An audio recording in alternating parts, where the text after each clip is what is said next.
Again, good afternoon. A very warm welcome to all of our attendees from across the globe. Hopefully, you found the earlier session super, engaging. I found the thoughts that were shared, very interesting. One of the elements that was touched upon was branding, and this session is all about branding. We want to take a deeper dive into why branding is important. Generally, from an SME perspective, when you look at branding, it generally seems like a big company endeavor, a large company endeavor, and something not that SMEs should be doing because of various constraints, whether they are real constraints or whether they are made up constraints. Irrespective of that, branding itself is a difficult subject area to understand and manage for SMEs. And with what has changed now in the new normal, is making it even more interesting and different. How do you engage with branding? So, with that context about the topic, I would like to introduce. Well, Subbu, as he's called, doesn't need any introduction. He's an industry thought leader. But since I have to introduce him, he's a passionate believer and practitioner of purpose inspired brand building. His stated mission is to bring purpose to the world of brands, and his breakthrough brands to stands thinking, methodology, frameworks have been adopted by many brands that Mullen Lowe Lintas Group, where he is the group chief strategy officer, steers in India. Since I have to do a more formal introduction, he, like I said, leads the strategic planning function as the group CSO at Mullen Lowe Lintas Group in Asia Pacific.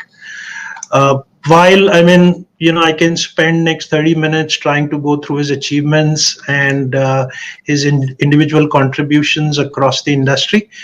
But in a nutshell, he spent 2+ decades in advertising, marketing, has worked across, different brands like Wipro, Publicis, Rediffusion, Saatchi, across various geographies like India, US, UK. You name a brand, he has got a hand in building that brand, whether it's Procter and Gamble, Unilever, Colgate, Citibank, General Mills, Samsung, Maruti Suzuki, and the list goes on and on. He's also a very, well-recognized, thought leader for his contributions. He's been awarded the South Asia Planner of the Year for 2 consecutive years in 2014-15.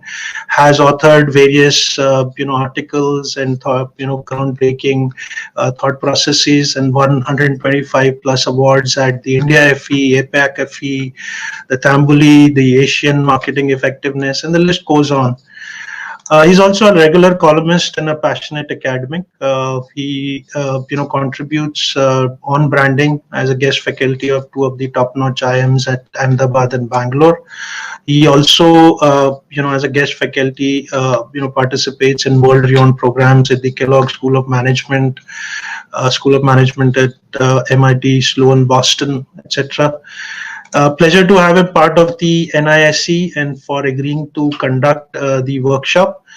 Before we get started with that, few housekeeping items to help us be more connected and engaged and get the best out of this workshop. Please use the chat window for only chatting. For any questions and answers you want to put across to Subbu, use the Q&A window. The Q&A window is a special window that you can see on your right side on your screens. All the questions that are put there can be upvoted, and the most interesting questions would be picked up. I'll help Subbu in picking up those questions and asking it to him. And at appropriate points in time, we'll be taking a break for making the session more engaging by doing Q&A. With that, I would like to welcome on stage Subbu. Thank you very much, Vineet. Thank you. Can you all hear me? Okay. Thank you very much for a very, very generous introduction, Vineet. You're welcome, Subbu. Over to you now. I will go backstage, and when you need me, I'll be always there. Okay. My pleasure. Thank you so much. Thanks a lot. Thanks a lot. So, am I audible to everybody clearly? Yeah, I think so. Okay. Good afternoon and a very warm welcome to everybody. and thank you very much for taking your time out today and joining this session. As Vineet had said, okay, my area of conversation with all of you for the next couple of hours is about bootstrap branding. And I know clearly, like, I was given to understand, and I know from the format and then the agenda that, like, most of you, like, pretty much every one of you is an entrepreneur, and it's an absolute pleasure. Always, like, and I always felt in my life, like, I deal with lots of companies and I have an opportunity to work with all the companies, but it's a different idea. It's a different idea, and it's a different experience. Always an enjoyable experience to interact with entrepreneurs, because I always look at, like, while I love to believe that I come from a creative industry, all of you are creative in your own way, probably more tangible creative, that you had created something and made something happen, and then the success story that followed. It's amazing. It's amazing to be with all of you here today. And over the next couple of hours, what I'm going to do is I'm going to share some of my learnings, like, as in the last 2 decades plus that I have been working in building different kinds of brands coming from different categories, different areas, different geographies, or whatever it is, kind of. So what I'll do is today, the session that I have divided into 2 parts. The first part of it, I'm going to emphasize on. I know that all of you know what it is, like, what it is to build a brand, what the idea of a brand involved. But as part of the conversation, I'll just touch upon a few things. I'll take you through. There is, as Vineet had introduced in the introduction when he said about it, there is a particular way I practice in building brands, something that I'm very passionate and I'm very close to. And I've seen quite a lot of success in that area of building brands, which I think is the most relevant part, okay, going forward in today's context and in the future context, the post-COVID context, even more relevant. So what I'm going to do is, like, let me start with that introduction part of it, and post that, like, we can take a short break. Probably during the break, we can have a few questions and answers, and then I get into the second part of it. The second part of it will deal with the post-COVID world. In the post-COVID world, okay, how have human beings' attitudes and belief systems, how they have changed, and in that changed context, how do we look at brand marketing as a subject, and how do we go about building brands? What are the strategies? What are the tactics? What are the measures? Some of the things that we can do, and I'm going to share those coming from my experience, which is what we will do. That's how we structure it. So let me get on with the first part of it, the introduction part of it.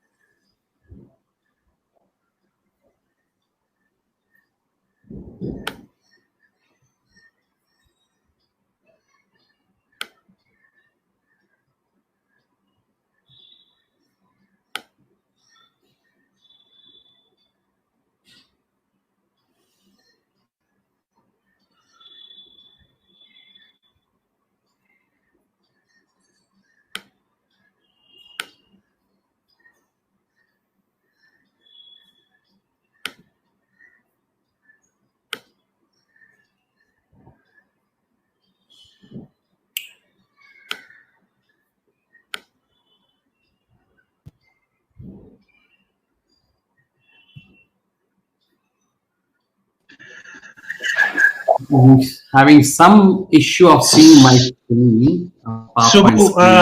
Subbu, hi. I'm back here to help you. In your whole screen is shared. If you can just the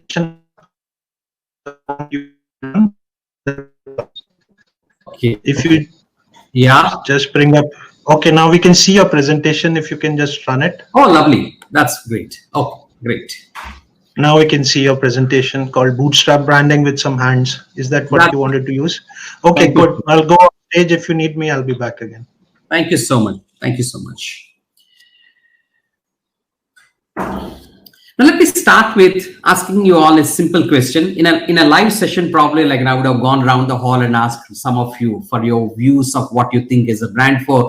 I know today we don't have that luxury, but let me start with, like, just for a moment, think about all of you in your own way have created something, have created businesses. Like, to me, creating a business is creating a business, and building a business is building a brand, because building a business and building a brand to me are not two different things. They are one and the same. When you build a business, you are building a brand. Whether you are building it the way you envisage or not, or the way people are seeing it differently, we may be seeing it in a certain way, people may be seeing it in another way. And is there a resonance between these two, and various kinds of things? Like, it is, end of the day, my simple thing is like, if you are building a business, anyone who is involved in building a business is involved in building a brand.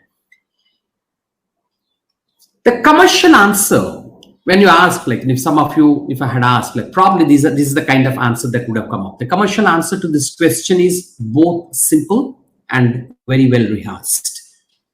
And that's what it will be. It is to achieve, okay, that's pretty much the answer that would come. It's to achieve the potential for a higher value in the minds of consumers than the generic unbranded product or service. That's fundamentally, that is the idea of any of us. That's how we create a brand. The need to create a brand is, yes, I operate in this commodity market. There are a lot of commodity brands are unbuilt, like, in various kinds of things. Unbranded products and services are there. They're all what we call them commodities.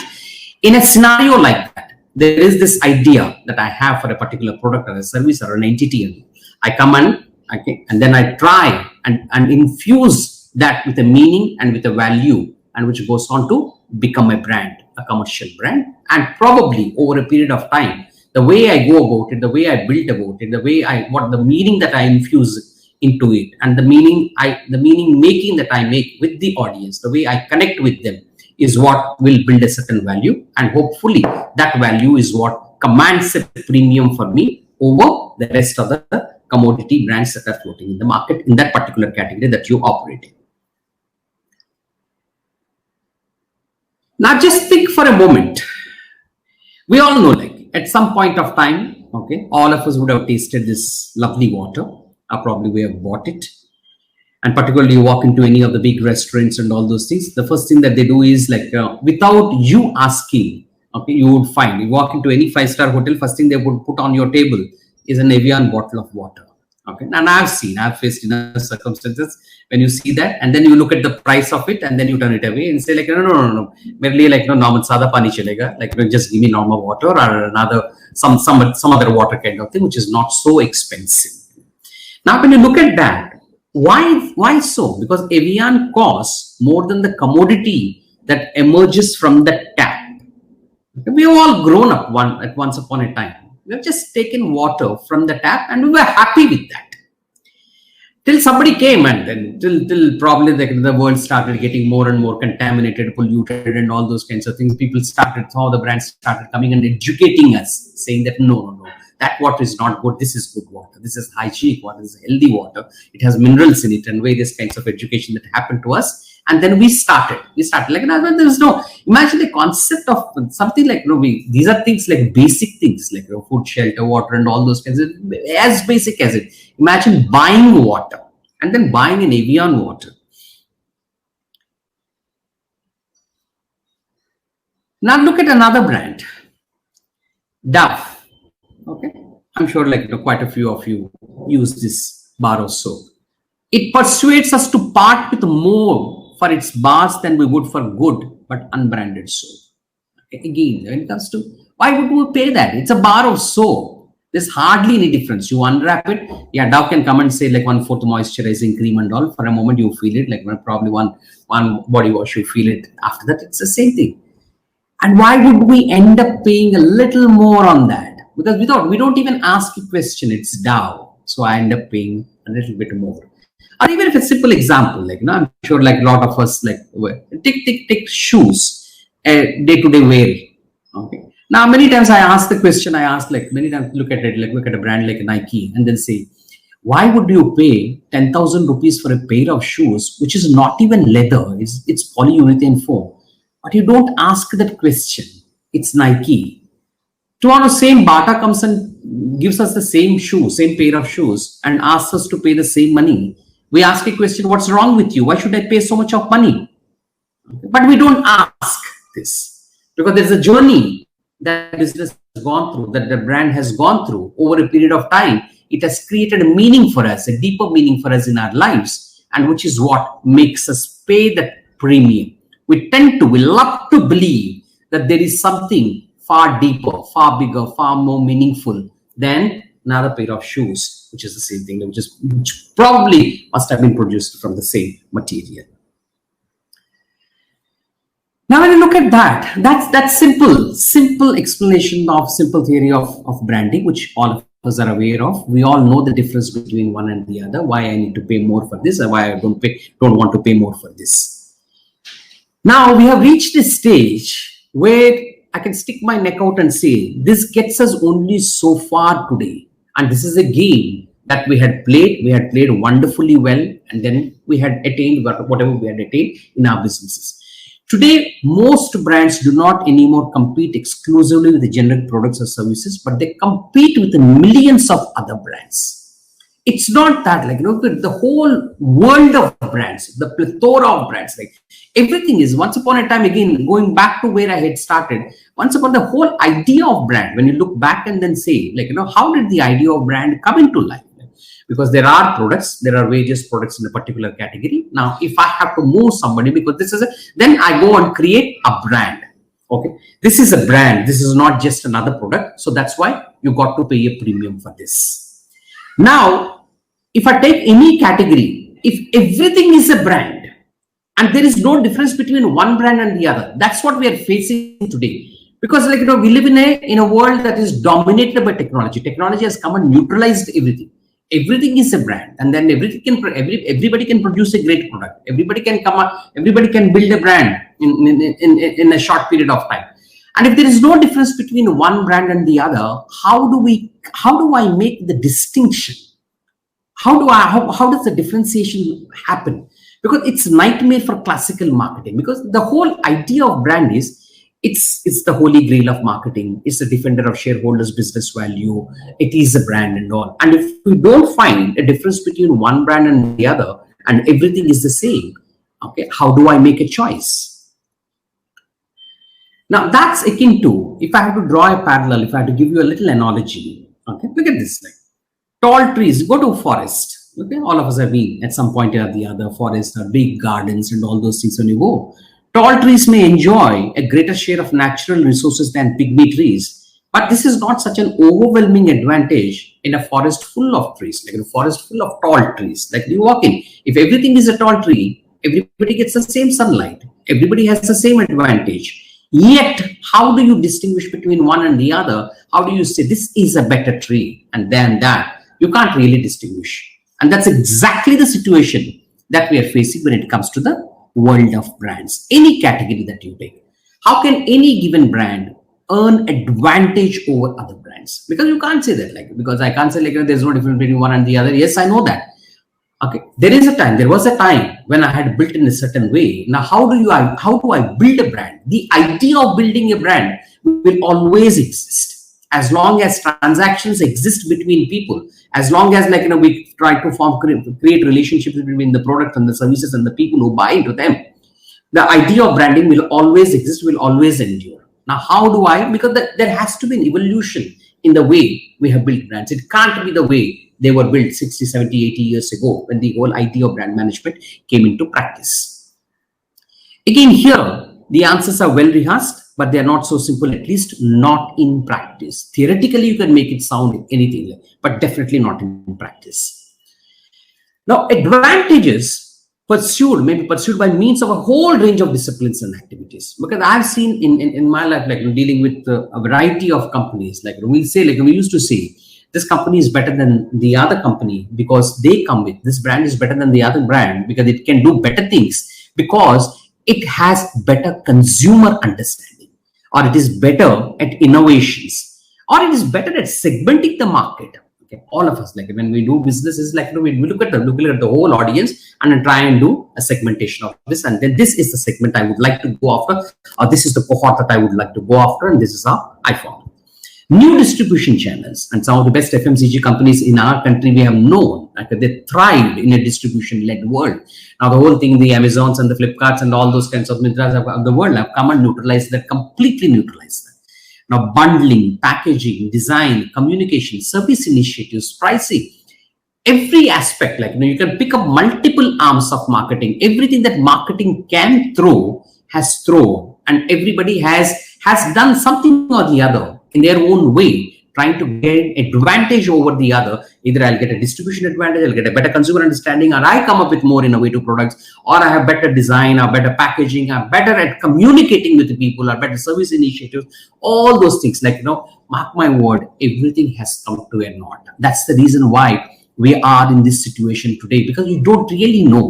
I get up and say, somebody hey, here it is, I'm running a company which is 40 years old, or 30 years old, or 20 years old, and here is a startup, somebody who has come, who has taken birth 2-3 years ago, and comes and can challenge anybody and can knock off anybody in no time.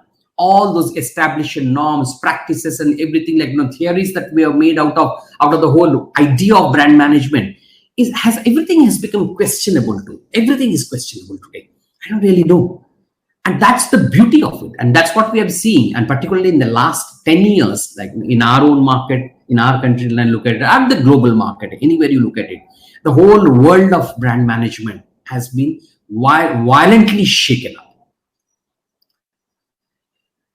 But even this is necessary. Even if you have those, for a moment, let me argue, saying that, okay, fine. Okay, it's a startup, somebody, okay, they can't set up the same kind of distribution I have, they can't create the number of range of products that I offer, and all those kinds of things can still happen.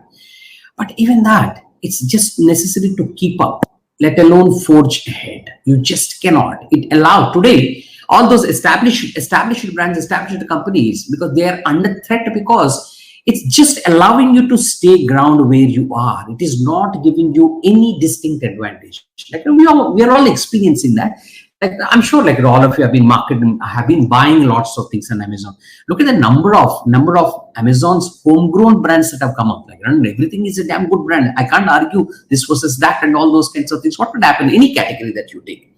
It's the same thing. And when I take, and developed markets are even more. If you go to a market like US or Europe, and particularly definitely in US, I see a lot.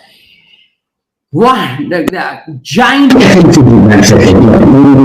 top 50% or perhaps 60% of the distribution comes through Amazon. Now, how much can I dictate? I cannot, beyond a point, you cannot dictate terms to me. And then if I want the distribution, if I want the reach, I have to go through them. And at the same time, through them, while I get my share of market, there are also a plethora of other brands, other competing top brands, and their own homegrown brands. Now, I'm one amongst the many. Now, think of a scenario, how do I create a distinction? Earlier I was creating, because I used the distribution cloud, probably I arm twisted the distributor to keep my stock versus somebody else kind of thing. And how do you do it here? That's one way, and several friends, we are facing these challenges. Now, all branded competitors will be engaging in each and every one of these disciplines and actions at the same time as you are, in order to gain advantage over you. You can't really say, I'm the only one who is doing this. Somebody else is doing, somebody else is also doing, somebody else is doing, and everybody is pursuing the same track, and everybody is trying to connect with the same audience. And the audience has only that much. I can only buy one. I can only buy one from each. I can at best maybe buy two, not more than that. But at the same time, I'm thrown 100 options in front of me, and each one trying to create a distinction, and it just doesn't happen. Now, when you do that, what is happening is, this is how brands are fighting. Okay? You're getting into degrees of comparison, and what I call it, you're fighting on the factor, and trying to prove how I'm better, stronger, cheaper, faster, newer, bigger, sexier, and all. This is an endless game. I can say I'm 30% bigger, I wash whiter, I'm cleaner, or any of these things. I'm 10% cheaper. So the shelf life of that is probably 2 hours or less than 2 hours before somebody else does a +1 or a +2 or a +3 on you, and there's nothing. That game is over. And we could do that. This game worked once upon a time, and this game doesn't work. And today, even worse than this, when I see ads running saying that buy one and get 2 free, or come buy this and I'll send you to somewhere in Europe or something like that, or any of these kinds of things. And none of these, we are becoming immune to sales. We are becoming immune to promotions. And that's what I say. When I pull back and I get out of my job and look at myself, how do I buy things as a consumer? That's what it is. The Torah questions in front of me. What's the difference between it? This is the same. If this is not available, I'll buy that. Even that's good. You're not going to wait for that. And it has been proven time and again that the so-called differentiation that we create as businessmen, as marketing people, it's vivid only in the marketer's mind. For the consumer, all this becomes quickly undistinguishable.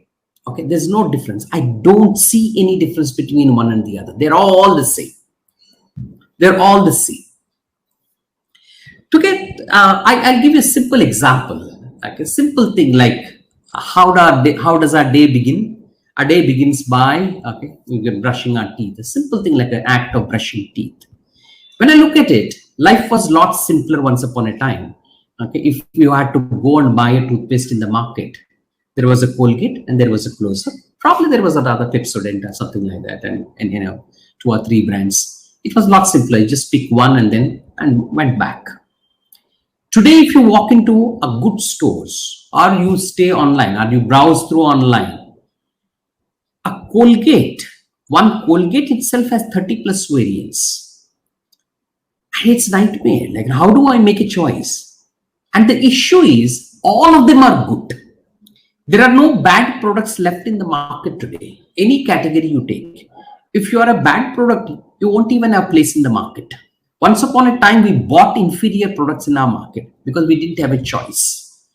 Today, everything is a damn good product. Everything is good product. Everything is a brand.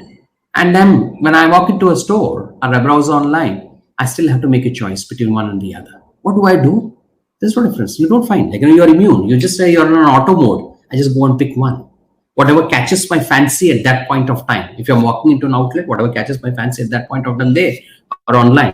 Okay, maybe an interesting promotion was running in, something else is happening there and all. Maybe you're attracted to the color of it or whatever it is. Whatever. All businessmen, all marketers can give their own speak. Whatever I want to say, I can say. I'll always speak good about my product. I'll always say wonderful things about my product. So is somebody else. There's no difference between one and the other. What do I say? And today, when I look at like in a connected world, in a highly connected world, my point is like, I can say anything that I want to say about my brand. But there are several conversations that are happening in the market about my brand. And there's several conversations. People are connecting online. People are expressing their points of view. People are expressing their opinions. And everything goes and influences a buyer. Let's take a mass brand, like as mass as it can get. Perhaps the biggest brand one of the biggest brands in the world, which serves all the 7.5 billion people in the world, can access that brand. Take a brand like CocaCola, for example. Let me give you an example. Okay? If I take an exaggerated number, okay, Coca-Cola would have done maybe 10,000 television commercials or 10,000 videos all across the world in every market that they operate and may have put out for us to consume that. At 10,000, take that. It's a highly exaggerated number. But when you go online and check on YouTube, okay, there are some 250,000 videos or perhaps even more on Coca-Cola. And who had done all those messages? Who had put out all those messages? These are people either who are thrilled with the brand or probably who are pissed off with the brand or had some other issue and all those things. And every single one of them, or as many of them as possible, they'll all influence us. So today, when you look at a brand, it's not about carefully calibrated, controlled message that I want to say about myself and then and guide people to absorb that message that way. That's my way of doing it. And brands don't get built only that way. Brands also get built by people having conversations, several conversations that are happening between themselves and each one connecting with the other and saying something else. So that's why brands get built not only by what I say about my brand, but what the person X is saying to person Y, a person Y is saying to a person Z, and all those go and influence the opinions of people. And then it has an impact on the way my brand is perceived and then the way the brand is bought and consumed. Now, that's an interesting part of it here. just to emphasize the point, I'm sure all of you are facing this situation. Okay, we live in a surplus society today. Everything is in abundance. As I said, I was giving you the example of a toothpaste. Plethora of choices in every context of our life. There's no one or the other, right from buying a product to choosing a job or working for somebody. It's plenty of choices for everybody. Now, how do I gain? It's again, as I said, it's nightmare. It's absolute nightmare for classical marketing. There's no difference between one product and the other. There's no difference between the pricing. There's no difference in the quality. There's no difference in the idea that they come up with. And everything is done by similar people sitting behind and then doing all this. So this is what is making the idea of brands, as I said, it was the most powerful thing invented in the world of marketing to me. And that is becoming a bland bread. The juice is being sucked out of it, and there's no difference between one and the other. The whole idea of building a brand, is becoming questionable. It is important. It's the most important thing. And that is becoming questionable. How do we navigate? Because you still have to market your product. You still have to build your business. You still have to build your brand. You still have to connect with people. And then we still have to keep building the value, keep upping the value. The convergence in the mauled world of brands is almost as inevitable as convergence in the average height of the tall trees of the forest, because that's where I try and come and close this argument. Exactly the same thing. As I said, if everything is a tall tree in a wonderful forest and everybody get the same sunlight, there's no distinction between one tree and the other. Is exactly the same when it comes to the world of brands. Here, there's absolutely no difference between one and the other. Whoever it is, whoever is producing that. Yet there is one element within your brand's DNA that can promote divergence from other brands, and a facet that to me is hard to copy, because often as not, it does not present to competition an easy to spot advantage. It doesn't happen that way. There's something unique. Uniquely mine. It comes from within. It doesn't come from borrowing from competition or trying to see what better can I do than the competition. The whole idea of many times I see when a new product comes in, or when you are trying to create a brand strategy, trying to build a brand, the normal practice, has been happening for decades. It's okay, fine, now this is the product, and this is the category that it comes from. This is the audience that I need to serve. This is the segment that I need to serve, and this is the connection. And this is the value proposition I want to offer for my product or service. That's what we do. And what do you do? First thing is you do a competitive scan. I look at all the competitors. This is what this competition is doing, and this is what he is saying. This is what he is saying. This is what he is saying. This is what he is saying. Now, in my attempt to build the brand, once I have the product proposition, as I said, it's very, very tough today to come up with a unique product idea. Even if you come up with an product idea, you got to have a damn good product, as I said. But again, that uniqueness that we're talking about, the shelf life of that is less than 48 hours. Again, remember that it's a world led by phenomenal technology. Everybody can produce the best product. Even the best of the technology companies can't do that. Even Apple does something today, and Samsung does in less than 24 hours. Or on Apple, what Samsung does tomorrow, Apple comes and beats it in another 48 hours. Even if I take the cutting edge technology brands, now come from there to the day-to-day products that we use, or different kinds of services that we offer, there's hardly any difference between one and the other. Now, what do I look at it?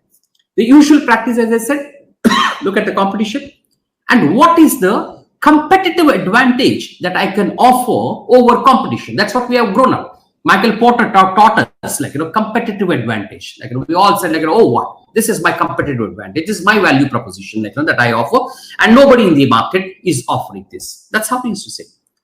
And if this is the world that I had painted in front of you, and say, where we live now, as far as the commercial world of brands and marketing is concerned, if it is in that world, now what do I do?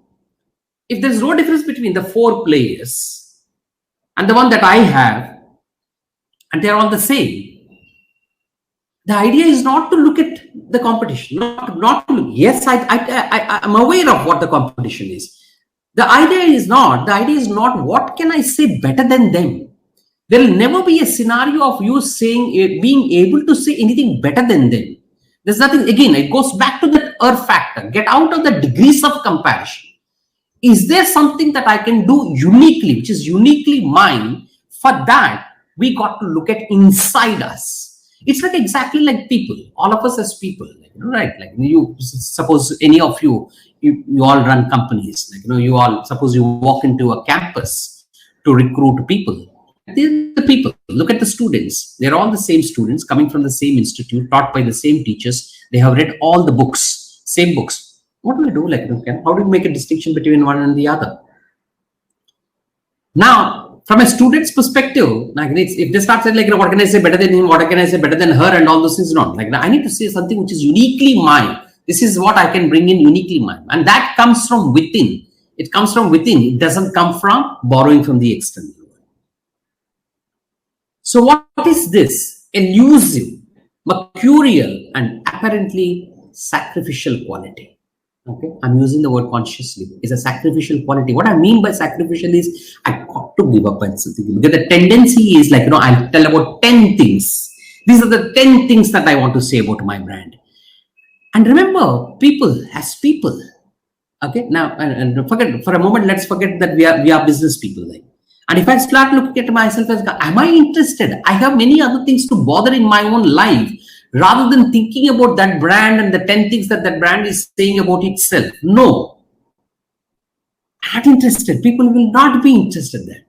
I have to, okay, to say something to get something across, I have to give up something else. It's not that it's not about adding. It's about the potency always. I always feel the advantage comes from not from adding things, but from elimination, from subtraction. What do I say? What is that thing that I keep my focus on?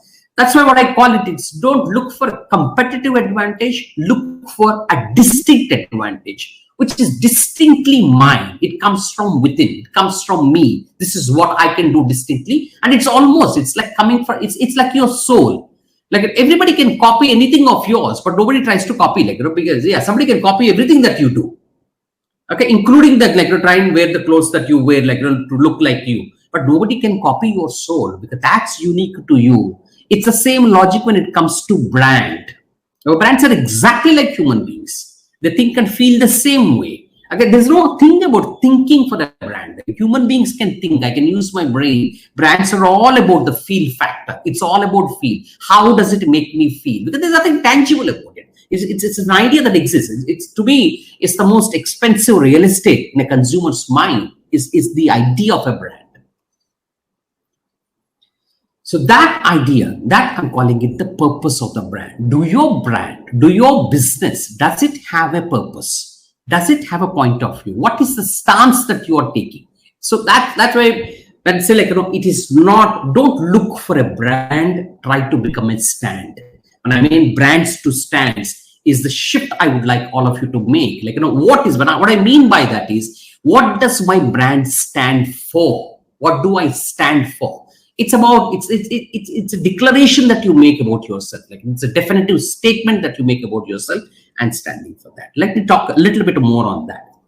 Now, when you look at it, okay, this is how typically any brand's journey starts. Trace back the way you had started. Some of you have built your businesses and brands and all those kinds of things. How would you have gone? You would have started as unknown, then you would have got known, then you would have got known for good functional things. Then you got known for things that are different in the category. This is how I am different from somebody else in the category on the basis of this. And to me, what is happening is most of the brands are getting trapped there. That's what I call it, the differentiation trap. And there's no difference between one and the other. Everybody is caught in the same trap. My argument is when you get caught in the trap, you go back into that factor. You start fighting on degrees of comparison. My point is, get out of that and get known for things that I believe in. This is what I want to believe in as a brand. It's based on my belief. It's not based on what somebody else is saying. What am I saying better than that guy? It's not that. It's what I believe in. This comes from my belief as a brand. And that we call it the brand point of view or the purpose. When you find yourself in you become a conversation leader and inspire advocacy and evangelism. And 3 key points are here, okay? And it's a stand, as I said, and it tells you why a brand was born in the first place. Like, and some of you may have, if you have seen this, the wonderful man like called Simon Sinek, who keeps giving wonderful speeches about saying that, like, why is the most important thing about? Because it's absolutely true. Everybody can tell what your brand does and how it does, but go back and question why. Why do I exist? What's the change? What's the change, degree of change, or what's the big change that I want to bring in the life of people through this brand? And it gives the brand, as I said, a distinct advantage.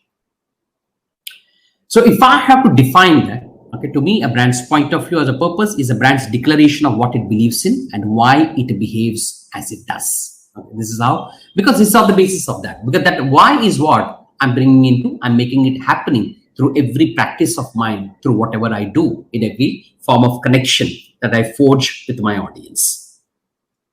Let me give you some examples. I'm consciously avoiding big brands here. Okay, you can always say like, big brands, like, fine, it's easy for them to do. No. I'm saying like, let me give you some of the companies that have taken birth in front of us in the last probably 5 to 7 years or 10 years kind of thing, in the last decade or so. 10, 15 years. These have taken birth. These are all entrepreneurs. There are entrepreneurs who have created this. Who all started with a purpose. Not something like let's take something like a LinkedIn. Okay, everybody is on LinkedIn. Now LinkedIn is not like, it's not a job portal or something like that. It's not something like I post my profile there and then looking for a job. Yeah, people may do that, but it started with a bigger purpose. It's to create economic opportunities for every member of the global workforce. That's amazing. Okay, wonderful. You had a definitive purpose. You wanted to bring something at a fundamental level. You wanted to bring in a difference in the way people live their lives and the way they connect. Which is an amazing thing. Let me give a couple of more examples from the global world. Then I'll share with you some of the examples, like of my own practices, some of the things that I have dealt with. And whenever I see this, like this particular example I want to share with you, because it's a great example. When I got to know about it, I was fascinated by it. It's a brand called Tom's Shoes. Okay, and this man, okay, an entrepreneur, an out-and-out entrepreneur who started once walking in Latin America, and then he came across, like we saw, he was completely moved seeing people, children, and a lot of people, and all those kinds of things, like not even having basic footwear.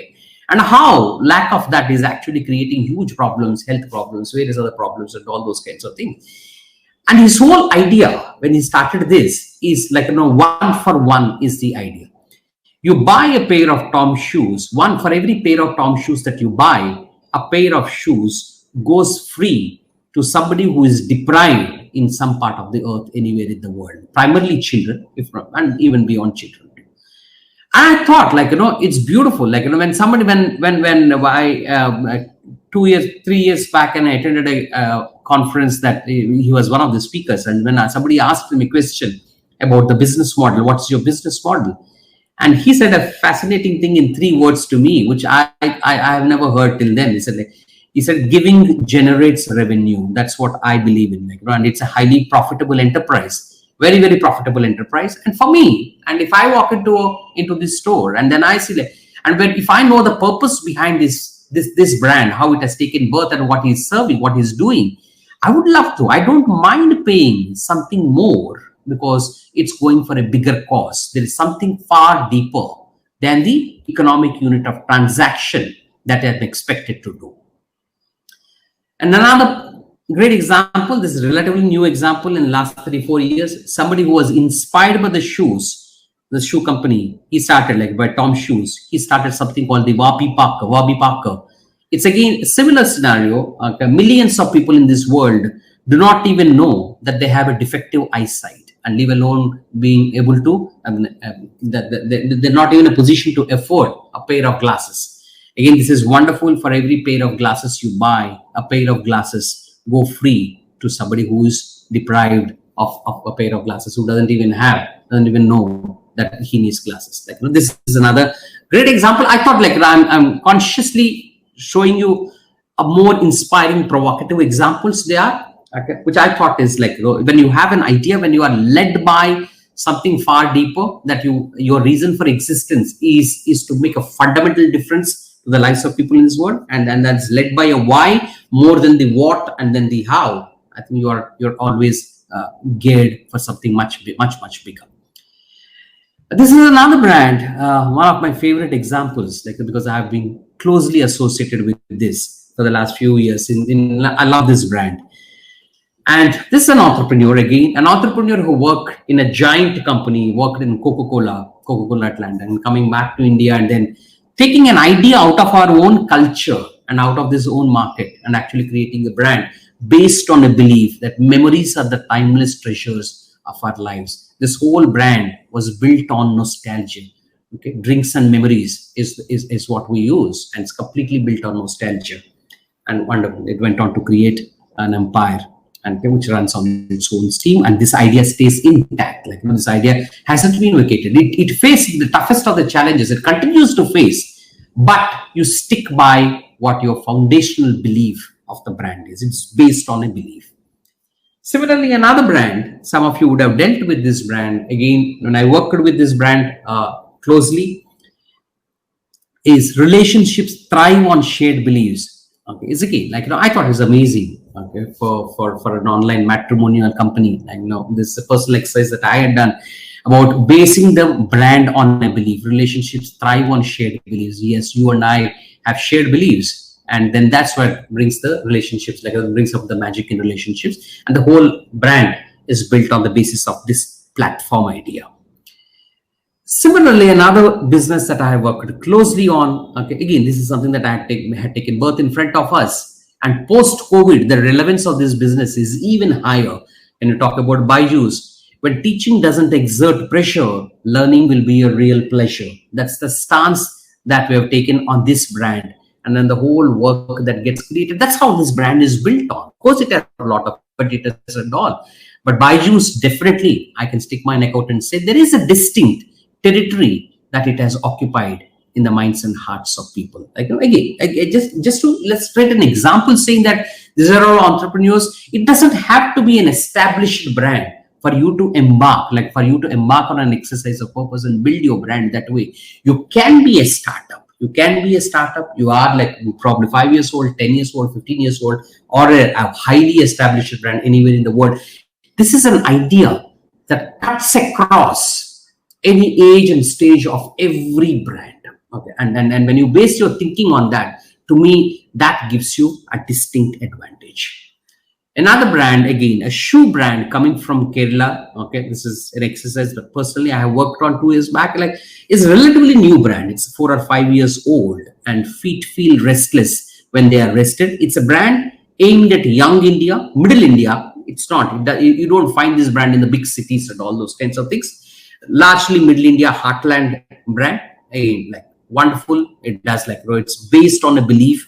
Feet feel restless when they are rested. Okay. It's walkaru. The idea of walker is walkaru, and then you go about this kind of thing. Again, it's an entrepreneur coming from the southern part of the country, and again embarking on this exercise.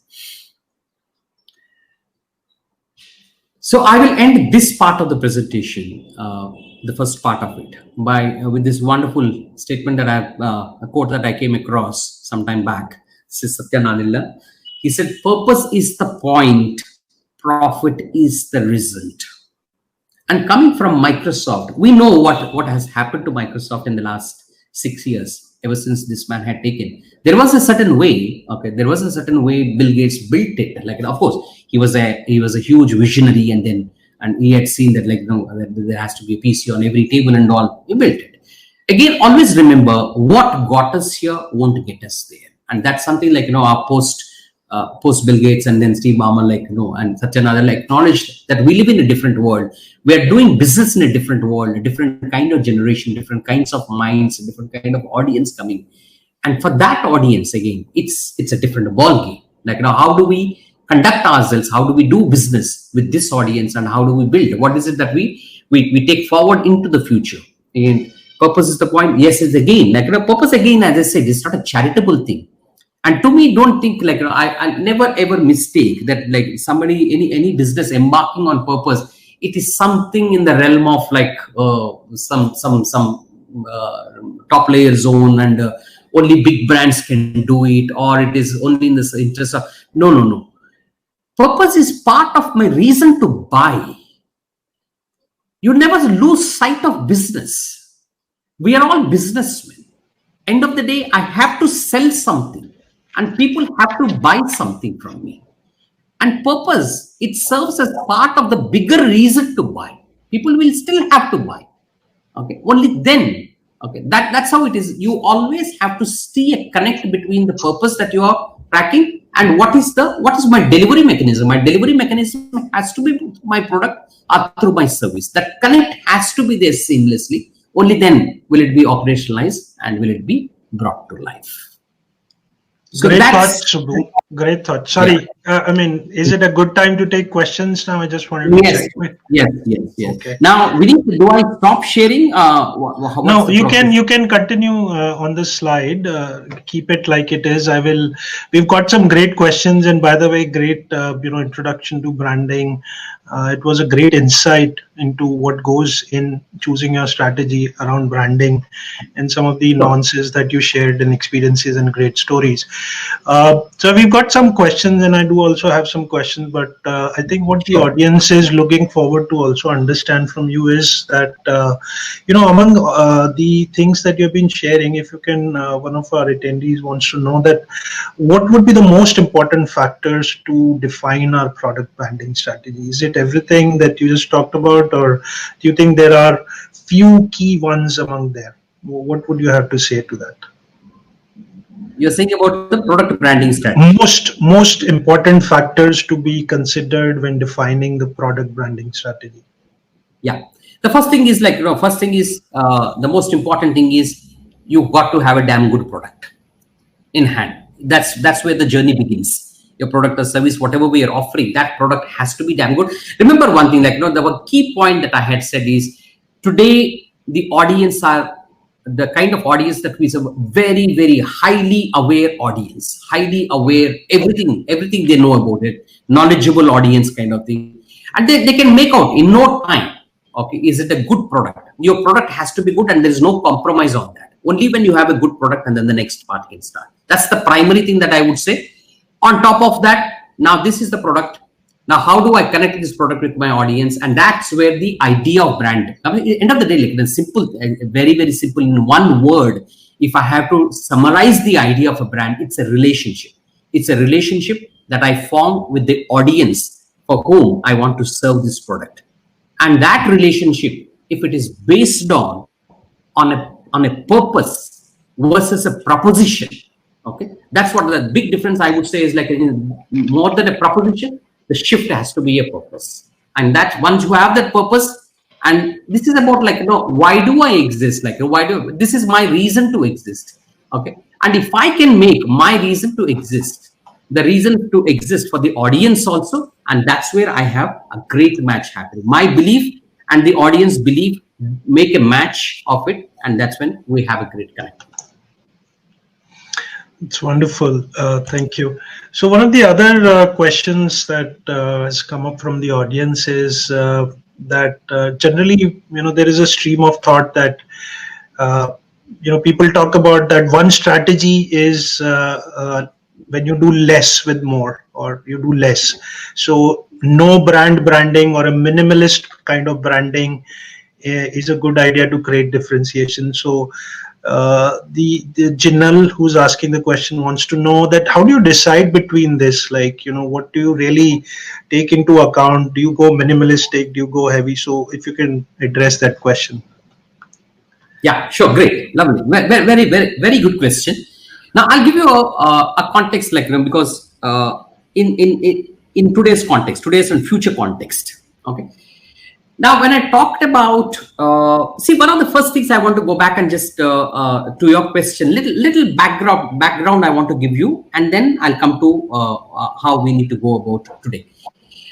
Now, see, what happened is when, as I said, one key thing, remember, I said brands are like human beings. They are exactly the same. They think, feel, and then and go through the emotions, and then everything is like the way we go through as people. That's how the relationship happens. Yeah. Now, no brand, idea of brand happened. Brands never said they're about one thing. It's like no human being is about one thing. You and I are not about one thing. We are about many things in our lives.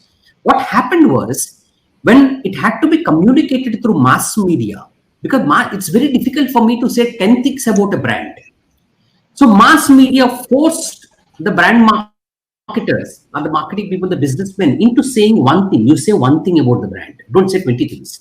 If people can't, people have to remember you for one thing, because people have many other things to remember in their in the commercial world and in their own lives. So what happened was we started focusing on brands about one thing. We said Volvo is about safety, somebody else Toyota is about no worries, or something like that, or like somebody is about Surf is about washers, whitest, or various kinds of things, different kinds of things. Now come to today, what happened is that mass media has got shattered.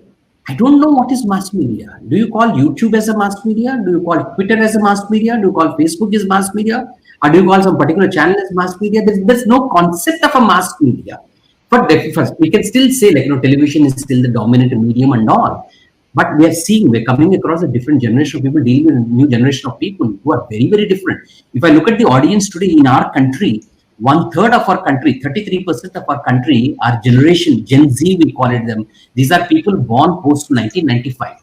Go and ask them what is mass media. They don't even know what is mass media. They what the prime time is that it starts at 11 o'clock in the night, at 12 o'clock in the night, or it's in the afternoon, or whatever it is. Now what happened is the whole idea of purpose, when I say, look at purpose like a platform idea for the brand. In a technology-led world today, one of the things that all of us have got to believe, whoever is starting a business, whoever you are, all of us have to believe we are in technology business, we are in data business. Okay, there's no exception to anybody. You may be selling a high technology brand, and we may be selling a tooth powder or something like that at a street level. All of us have to believe that it's a technology brand, and I'm in data business, I'm in technology business. Now the purpose is like a platform idea for the brand. Look at that. It's a platform idea for the brand. Now using this platform, okay, and then I have several means to connect with people. Like starting from social media to digital to mainland televisions or whatever it is, kind of things. Several means and methods are there for me to connect and try and see in whatever whatever story through which I'm connecting with them, they're all emanating from the same platform, or they're coming back and adding to the same platform. That is when I'm still building a brand, because it cannot be disparate pieces. Like many times I've seen when I do an audit of the brands of many companies, lots of things have happened. We found this interesting and we have gone and done this, but it's not adding back anything to your brand. Is it adding back to the idea of a brand? Is it building your platform? Okay. That becomes the key thing. So look at the whole concept as once I have a great product in hand, what's the platform idea that I have to create? I can create for this brand, and using that platform. Today you are a product. Tomorrow you might want to create a service out of it. Tomorrow, day after, you might want to create a community brand out of it, because today we all deal with communities, multiple micro communities, mega communities, and all those things. All brands want to build like communities. And tomorrow, and a little later, you might want to have a sustainable part of your story, kind of social sustainable part, which will become a necessity for every business at some stage. Like it is already becoming, and it becomes a stage. And what it does is it gives me that flexibility. Okay, I also need to be have that flexibility. It is not something that is cast in stone and rigid. It has to have that flexibility. Okay. That's good. So I think what you're saying is that it's not about really minimalistic, or you really have to scale it out as your brand grows, and at every stage as you're growing the brand, you have to tackle things a little differently. As your platform continues to grow, more ecosystems connect, more audiences connect, and that's a great idea. I think that really makes sense. That's the right point you said, Vinny, because brands need to look at themselves as ecosystems today. Okay. And ecosystems, to me, when you look at, is not only the domain of an Amazon or a Google or Apple or any of those. Everybody needs to look at their business from what is the ecosystem I'm creating around myself, and then how do I make the communities that I serve part of that ecosystem. Yeah, wonderful. So we have a bunch of questions coming, and I think you still have to cover your presentation and the remaining topics. But I'll take one or two more small questions, and Sure. then we can get back to the presentation. Yeah. I found this very interesting. Vishweshwaran wants to know that can you build a brand out of something that solves a fear? Little more on this. I completely didn't get the question. Like, so he wants to know if will a brand be successful if it solves a fear, like if you try to solve some fear factor and then build a brand around it in that product. Yeah. Okay. Good question. Okay. Now the question is, my only question filter to you is, how authentic is that fear? How real is that fear? Fear as an emotion, of course, works very well with people. There's nothing like, all of us we are human beings. Like, we all have our own scares and fears and all. That fear could be the fear of economy. It could be from there also. Okay. In the next part, I'm going to talk certain things about regarding that. It could be the current crisis. Currently, like when I look at it, it's the fear of economy is there. Like, it could be that. It could be the fear of safety. It could be the fear of something else kind of thing. Fear as an emotion works, definitely works. Brands like some say, if I go back, like, ceasefire has used fear. Like, there could your kitchen could catch fire.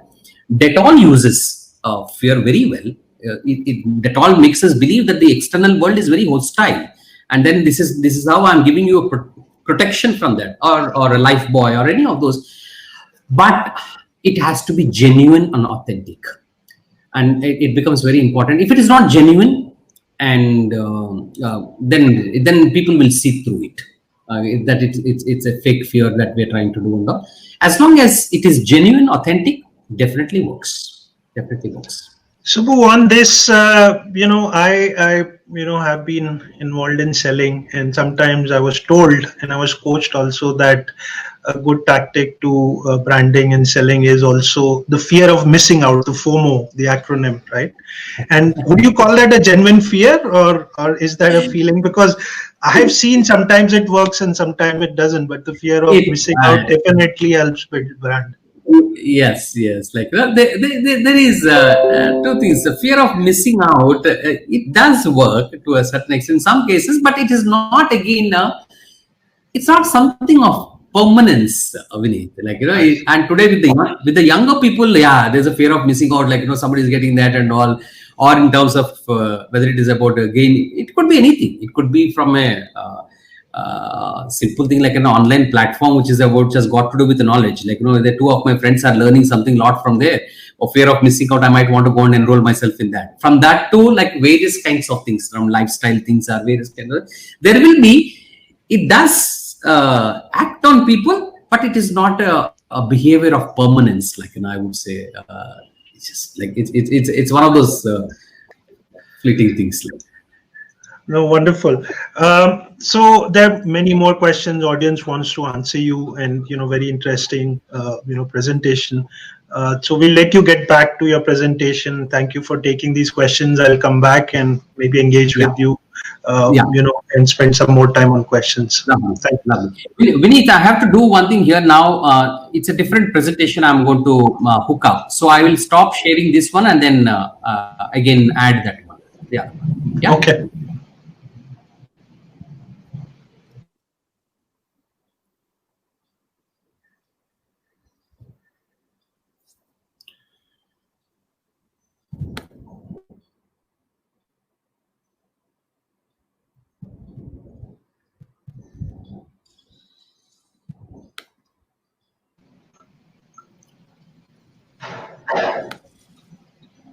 Can the screen be seen, Vinith?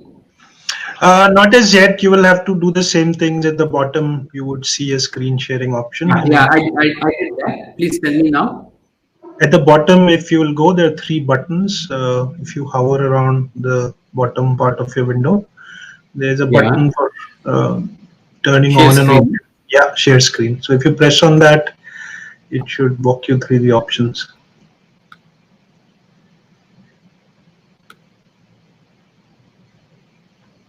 No, it's not. Sir, can you please refresh your screen once? Once you go Okay. backstage, I'll put you on stage and then you can share the screen. Okay. So, Subbu, just refresh your web page, please. Yeah, I'll do that. So sorry, folks, technology troubles, but I'm hopeful that Subbu should be able to come back and we should be able to see his presentation. In the meantime, great, insights on branding. Do keep your questions coming in the question and answer window. I think there's some very, very good questions coming in, and I would like to take them and have them addressed with Subbu. We I will make a promise that we'll try to address as many of them. But if there are too many of them, maybe we'll see another mechanism if we can do an offline, answer from there. But do keep the questions coming. I think you're being a wonderful audience, and some very insightful questions are coming. Uh, on the chat window, do keep sharing about your thoughts as well about the session. Anything that you would want to share as well. Maybe you have a thought. Maybe you have some insights from your own branding experience. So I would even take that up. The most interesting ones and share it with our audience as well. Just waiting for Subbu to get back here.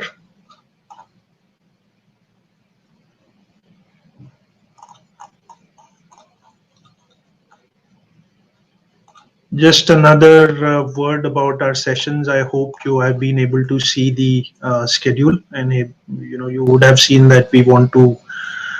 We have a series of very interesting sessions lined up. This is the morning workshops for today. Then we have a series of sessions starting, with the curtain raiser. So very interesting sessions that we have lined up all through the day, and hopefully you will continue to join us for those interesting sessions. We also start with workshops tomorrow at 10 a.m. and we will look forward to seeing you there as well.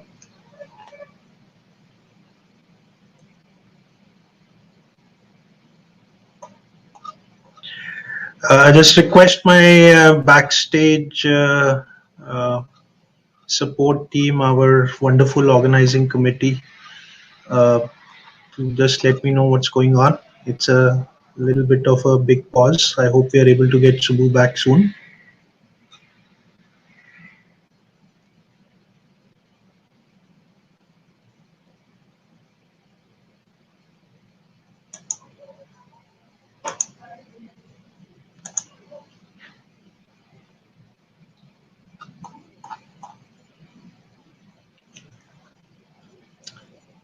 My apologies again for this little bit of trouble in between. Hopefully Subbu should be back, continue to be here. We should have Subbu back soon. Oh, here he is. He's back. Lost him again, but does look like he's just preparing himself and should be here. Hi Subbu, welcome back. Okay, now can you see the screen beneath now? It was visible, but not right now. Now? Still not visible. Oh.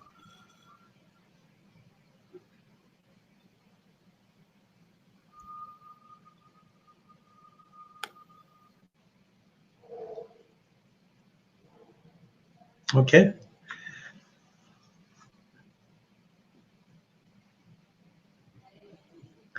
Folks, I have to tell you, we did dry runs. We did a lot of preparation in the background that these kind of situations don't arise. But the best laid plans and dry runs are always as good as everything. And Mr. Murphy has to pay us a visit all the time. Hopefully, this should get resolved very soon. At the backstage, there is a team, tech team, helping us resolve these problems. So Subbu should be back soon.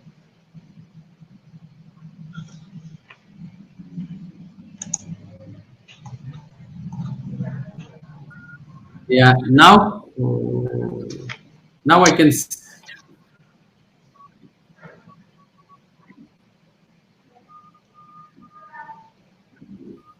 Uh, Vinny, can you help us? I don't see the screen. Are you able to see, or is it just me not able to see it?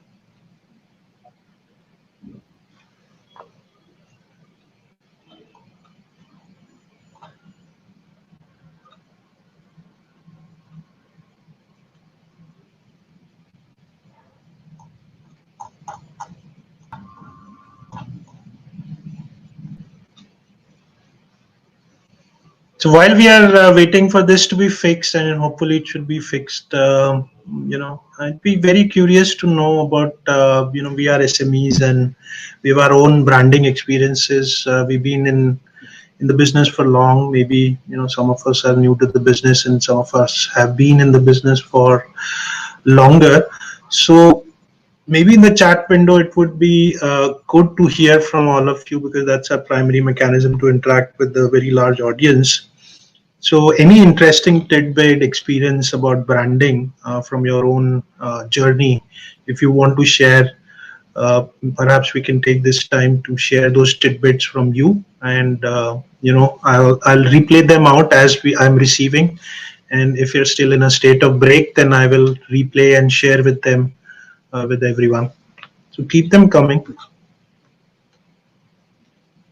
I think one of the insights that somebody has shared, Ramamurthy has shared, is that his thought process is that branding the products, that the process of branding the products, the innovation and improvisation that's happening automatically in the ecosystem drives all the markets in the marketplace. So, that's verbatim, that's what he's sharing, that he thinks the process of branding the products, the great innovation and improvisation is happening automatically in all the products in the marketplace. So the natural selection process is perhaps what Ramamurthy is referring to. Any other thoughts, experiences from our audience today? It will be very helpful for all of us to hear from your experiences as well.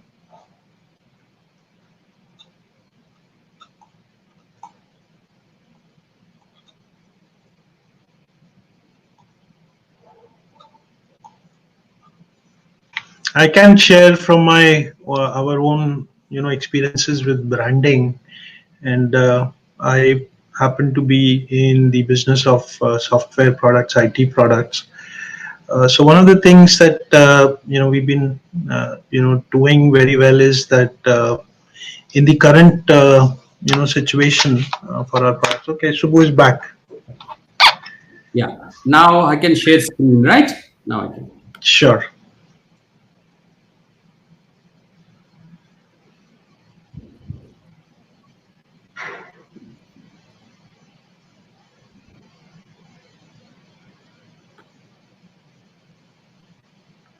Wonderful. Yeah. Now can you see my screen?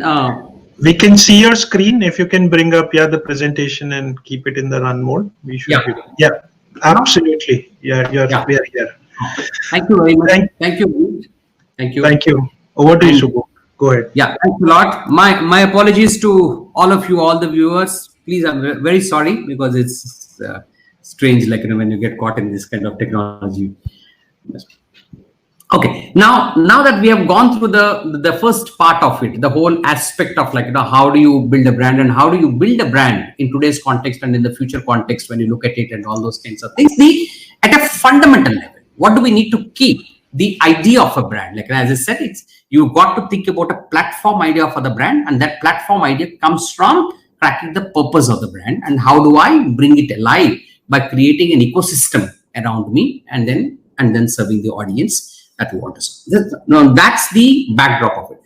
Now just let me give you a certain context of the brand play in a post-COVID world. Because the COVID has, I know, a lot of you would have read a lot, you would have experienced a lot, you have seen various kinds of things happening around us. And this is almost 9 months since we have been living this phenomenon, something that is unprecedented, which we haven't seen in our lifetimes, definitely. Now everything has an impact, has an implication when I look at it from the world of brand marketing, what are some of the implications? There are quite a lot. What I'm going to do is some of the key aspects I'm going to touch upon, and then I'm going to take you through the idea of what it is and how it can help us navigate this complex world of brands and marketing. Now, first thing is, what I want to share with you is everything starts with people. Whatever happens, it's fundamentally, how have we changed as people? How would we look at the whole world of brands and marketing going forward, and how have we been looking at it? Probably we started looking at it that way. The journey has already started, and this is here to stay, because when events of this nature happen, these are akin to what happened 14th century plague, or the World War II, or the Spanish flu, 9/11, any of those kinds of phenomena. When these kind of phenomena happen, what they do is they not only change our behaviors, or they fundamentally change probably our values and belief systems too, because the impact is so huge, and those things also start acting on us, and that will have implications on business. What I will start with is, I put together, there are 7 fundamental changes in the way that we look at the world, the way we look at things, and the way we process things as people. Those are the things that I'm going to talk about, and post which, and if that's how people are going to behave, and if that's how people are going to act in their lives, how do we look at it from the world of brands, commercial world of brands and marketing? Then I'm going to touch upon a few things on that, then we can have a discussion. And it's 1:20 now. I'll try and take about 25-30 minutes max on this, and then we can have another 10-15 minutes of question answers before we close at 2 o'clock. So there are 7 factors which I'm going to talk about. I said the price of confidence, the digital 2020s and beyond. Every business is a health business. Home as an omniverse, the love of the local, balancing gender roles, and purpose first. These are the things that I would like you to keep in mind. What I mean by that is the price of confidence, which is the first key point that I want to talk about. Now, as I said, this event has come and hit us. It has dented the confidence of people. Dented the confidence of people into various degrees, depending on who you are, where you come from, the kind of economic strata that we are in, and then what we have gone through, and all those kinds of things. But everywhere, there is nobody who is an exception to this, where our confidence levels have taken a beating. And when this happens, the value that comes to the fore from a business perspective, from a brand perspective, is the value of trust. To me, trust is going to be a big one. People are going to, it's not just the usual, let's not trivialize it by calling it the tried and tested. It's not about that. It's about the brands that I can trust. Is this a brand that I can trust? Okay, it's like human beings. When I'm going through a tough time in my life, I tend to stick with the people whom I can trust. It could be from my family, it could be friends, it could be relatives, whoever it is, kind of thing. Is exactly the same case when it comes to brands. People, trust will become a huge factor. For us, from our perspective, from a brand marketing perspective, try and look at a trust multiplier action that, to be effective, rebuilds the trust quickly and credibly. If we can, the trust could come from the longevity of the brand. I have been in existence for 40 years, 50 years, 10 years, or the kind of quality that we bring in, whatever aspects are, keep emphasizing on the trust factor, and it will work extremely well. The second, we saw about the whole digital 2020s and beyond, because this is something, to me, is the inflection point. A lot has been spoken about. All of us have, how so many of us, our lives have changed. The day-to-day things, how we go through simple things like transactions, how the payment mechanism and everything has changed. The way we are paying salaries to our mates and drivers, or whatever it is, kind of thing, through a Paytm or through GPay, and all those things have come into. And this is a positive change to my mind. And this is here to stay. And these kinds of behaviors, what we need to do is further emphasize, and how do I influence them, the positive impacts of this, and keep influencing them. This is here to stay. And people, and it's not only about people like us, and lots of people have made a first time change, people who had inertia of coming on to digital, do various things. They all come onto the platform and started. Let me give you a very interesting example that I have gone through about 2-3 months back in the building that I stay here in Mumbai. And I went downstairs to pick up an Amazon parcel. And then there was an elderly person who had also come to pick up his Amazon parcel. And he tells me a very interesting thing is he looks at me and says like, I'm quite surprised. Like, I got a message saying that the package will be delivered at 8 o'clock and ye to time pe aa gaya. And I felt for a moment, for me, it may not be a surprise. For him, that's an absolute delight. He's doing the transaction for the first time in his life. And to me, probably I thought, like when he goes and unboxes, that's an even other high point. And what I would urge is like, look for those new high points that have come into the lives of people through by living on digital. And then how do I incentivize and those high points so that that change is permanent, and how we can do those things that will give us huge advantages. And it's just, this is an illustration, an example of how various kinds of things, from education to fitness to payments and all those kinds of food delivery things and all, how lives have changed for us in the last 8 to 9 months. The third key point I want to make is every business is a health business. Okay, it's not the domain of only pharmaceutical companies or any of those things. Because if there is one conversation that has become the most dominant conversation post-COVID to me, is the aspect of health. What I would urge is every business today has to look at it itself through the lens of health. What's the health proposition I can add to my overall value proposition, to my overall purpose? That becomes a very, very key aspect, because this is something that it's not about, you don't need to be directly related to health.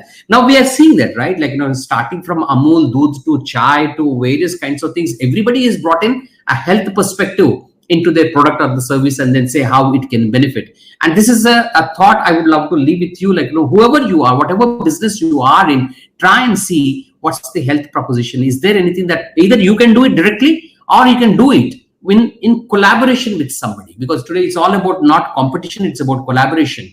And then you come together, it's a win-win situation, because that's something that people will look forward to, because the audience are going to look forward to, because I'm going to be concerned wherever I walk in. It's not just about the sanitizer that when you walk into a store or a mall or anything like that. Those are things that I expect to happen. But it's beyond that. Like, what's the health proposition that can come into play, kind of thing. There are some examples here, like various kinds of things, how they're going to, from wearables to implantables to lifestyle health to occupational health, and how their telemedicine and all those kinds of things, how they're going to come and change our lives. And the other one is the home as an omniverse. Keep talking about, because home has become the epicenter, the command center of everything. Lots of things are happening here, and brands which are in the business of food processing, home makeover products, telemedicine services, gaming to streaming services, learning options, and all those kinds of things. This is an interesting opportunity for me to build my brand in a different way. If home is where everybody is going to sit, it's not just like, they're not just doing their work here, playing, cooking, eating, entertainment, reading, chatting with friends and family and other hobbies. All kinds of things are happening, and it has implications in the way I build my brands. For example, let me take this is an example that I was giving to a friend of mine who is in chewing gums business. Now, chewing gum, think of a chewing gum, like or a mint. Okay, you can look at it in a larger context of mint. How was mint consumed earlier? Largely, mint was consumed either like when you're walking into a conference room, you put a mint in your mouth, or like if a youngster, like maybe going on a date or somewhere, like maybe he'll take a mint. Or it could be people, I've seen lots of smokers and all, after a smoke, they tend to take a mint. Now, those occasions have come down. There's only that much, like that many occasions are not there. You're not walking into a conference room a day in and day out. It's not happening. Now, people are sitting at home. What is the new consumption occasion? What's the new idea? What's the new high point I'm going to create around a mint to increase the consumption of mint? Because the way I'm going to build that brand, I have to put a different lens. Because that's an interesting change. These are the implications. These are the interesting things that the post-COVID world has brought into our lives.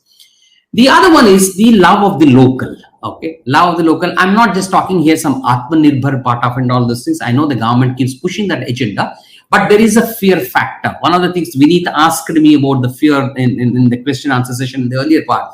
One of the new fears that has come into people is the fear of buying something that has come from some other part of the world. I don't know under what conditions it was produced there and what conditions it got transported, about the supply chain or the delivery mechanism that happened here and all. There is a genuine worry about people of consuming products like, we earlier didn't bother about whether it can come from Thailand or Italy or wherever it is. People went and bought it, particularly in food and beverage space. I can see a huge area of concern here.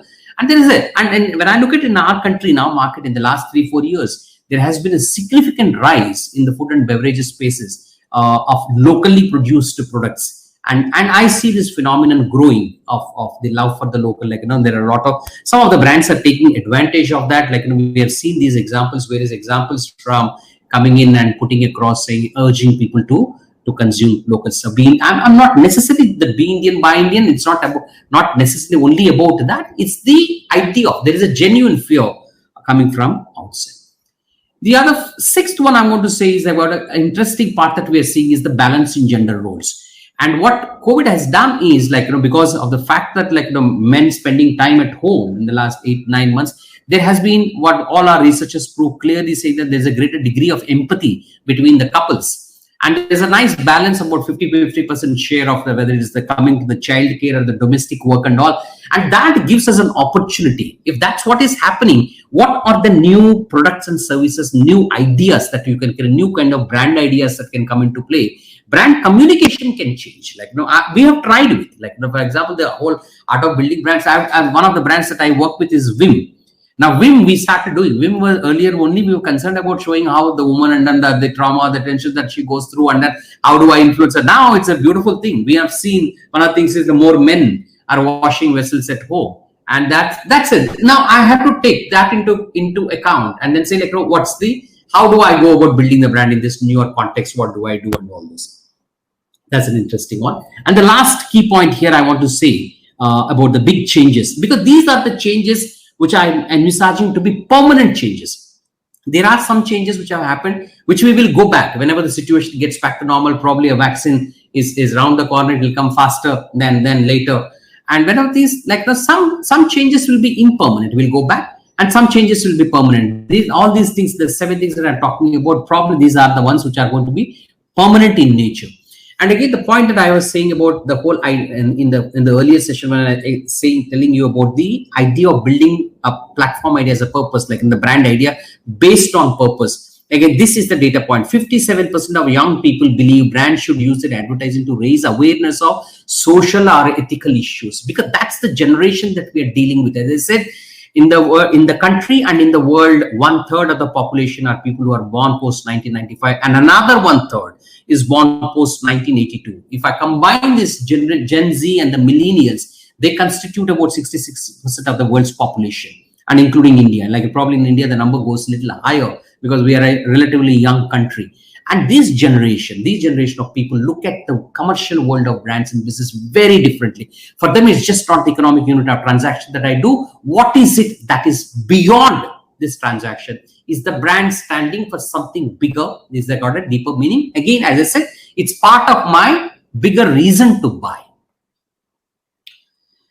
So, and see, the other key thing, what happened is, like, in the context of COVID, people have realized that government will not have solutions for everything. Governments can't do, central banks can't do everything. World Health Organization can't do everything. It's the role of the private enterprises also. They have to come to the fore and play that meaningful and responsible role. I don't want to trivialize this by calling it some CSR and all this. That's different.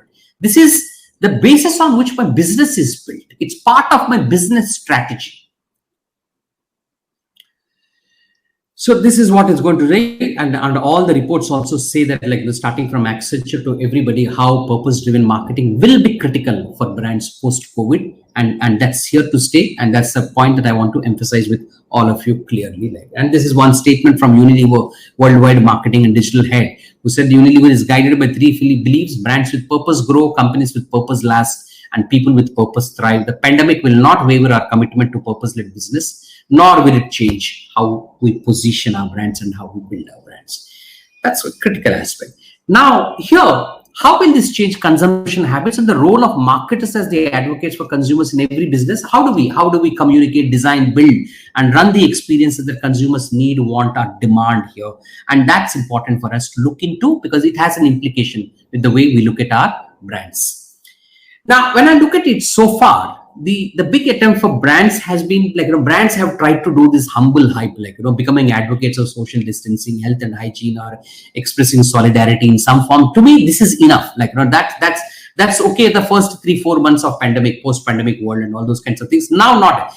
Today people are looking, I'm not just looking for a product, I'm looking for a solution. Give me a solution, because my life has got disturbed. Okay, it has got dramatically altered in many ways. How can you provide a solution to me? You understand the situation that that I am in. What I'm looking for, I'm not looking for sympathy from a brand. I'm looking for empathy from the brand. How do you empathize with the situation that I'm in? What kind of solution do you provide for me? So some of the key highlights here, which I'm going to talk about, is here, instead of shopping, we are clearly seeing people are buying.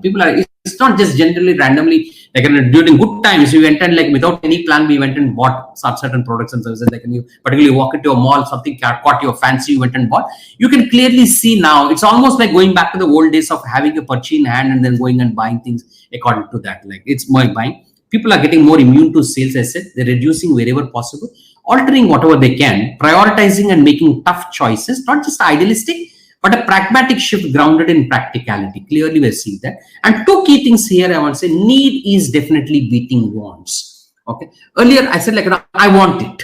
So I went and bought it. Now, the question that comes back today is like, yes, I want it, but do I need it? Okay. Now, times are tough. Do I need it? If I need it, I'll buy. If I don't need it, it can wait. It can wait for some time. It's okay. Like, I don't need to rush through it. And the other key thing is value is beating difference. Again, the implication here for the whole thing of brand building, as I said, the idea of building a brand is it's a differentiator. It's different. Now, if people are putting more, people are emphasizing more on value than difference, how do I do that? Value is dominating. Like, yes, it's different. I acknowledge that. But for the price I'm paying here, like, what's the value that I'm getting out of it? You don't need to call. Like, here it is not about offering something cheaper. It's not it's the price performance ratio. Like, for the price that I'm paying, what's the value that I'm getting? That's what people are conscious about. And value doesn't necessarily mean value for money. It's for value for the experience. For the price that I'm paying, what's the value that I'm getting? So it's important for us, again, as brands, to keep emphasizing on the value of it. Okay, the functionality of it. Like, while yes, at an emotional level, I also need to keep emphasizing functionally, I'm still the best product that you can buy. Okay, that needs to come to. And reluctant to indulge in conspicuous consumption, trading for good experience and position, and sacrifice has gotten added to the vocabulary in the last 9 months, and it is here to stay for some time. Probably, like, I know that the festive season by and large has been good in our country. And then the economic indicators that have come earlier, the last quarter, we said we were down by -23% and all. It is down to -7.5% and all. Hopefully things will get positive, but be prepared. Okay, it's a different world. It's going to be a different world on many parameters, because some of the things have got fundamentally changed. Hence, what everyone asks, how could we manage through this crisis? Like, as I say, history doesn't repeat itself, but it rhymes. And here is where a few things I'm going to share with you.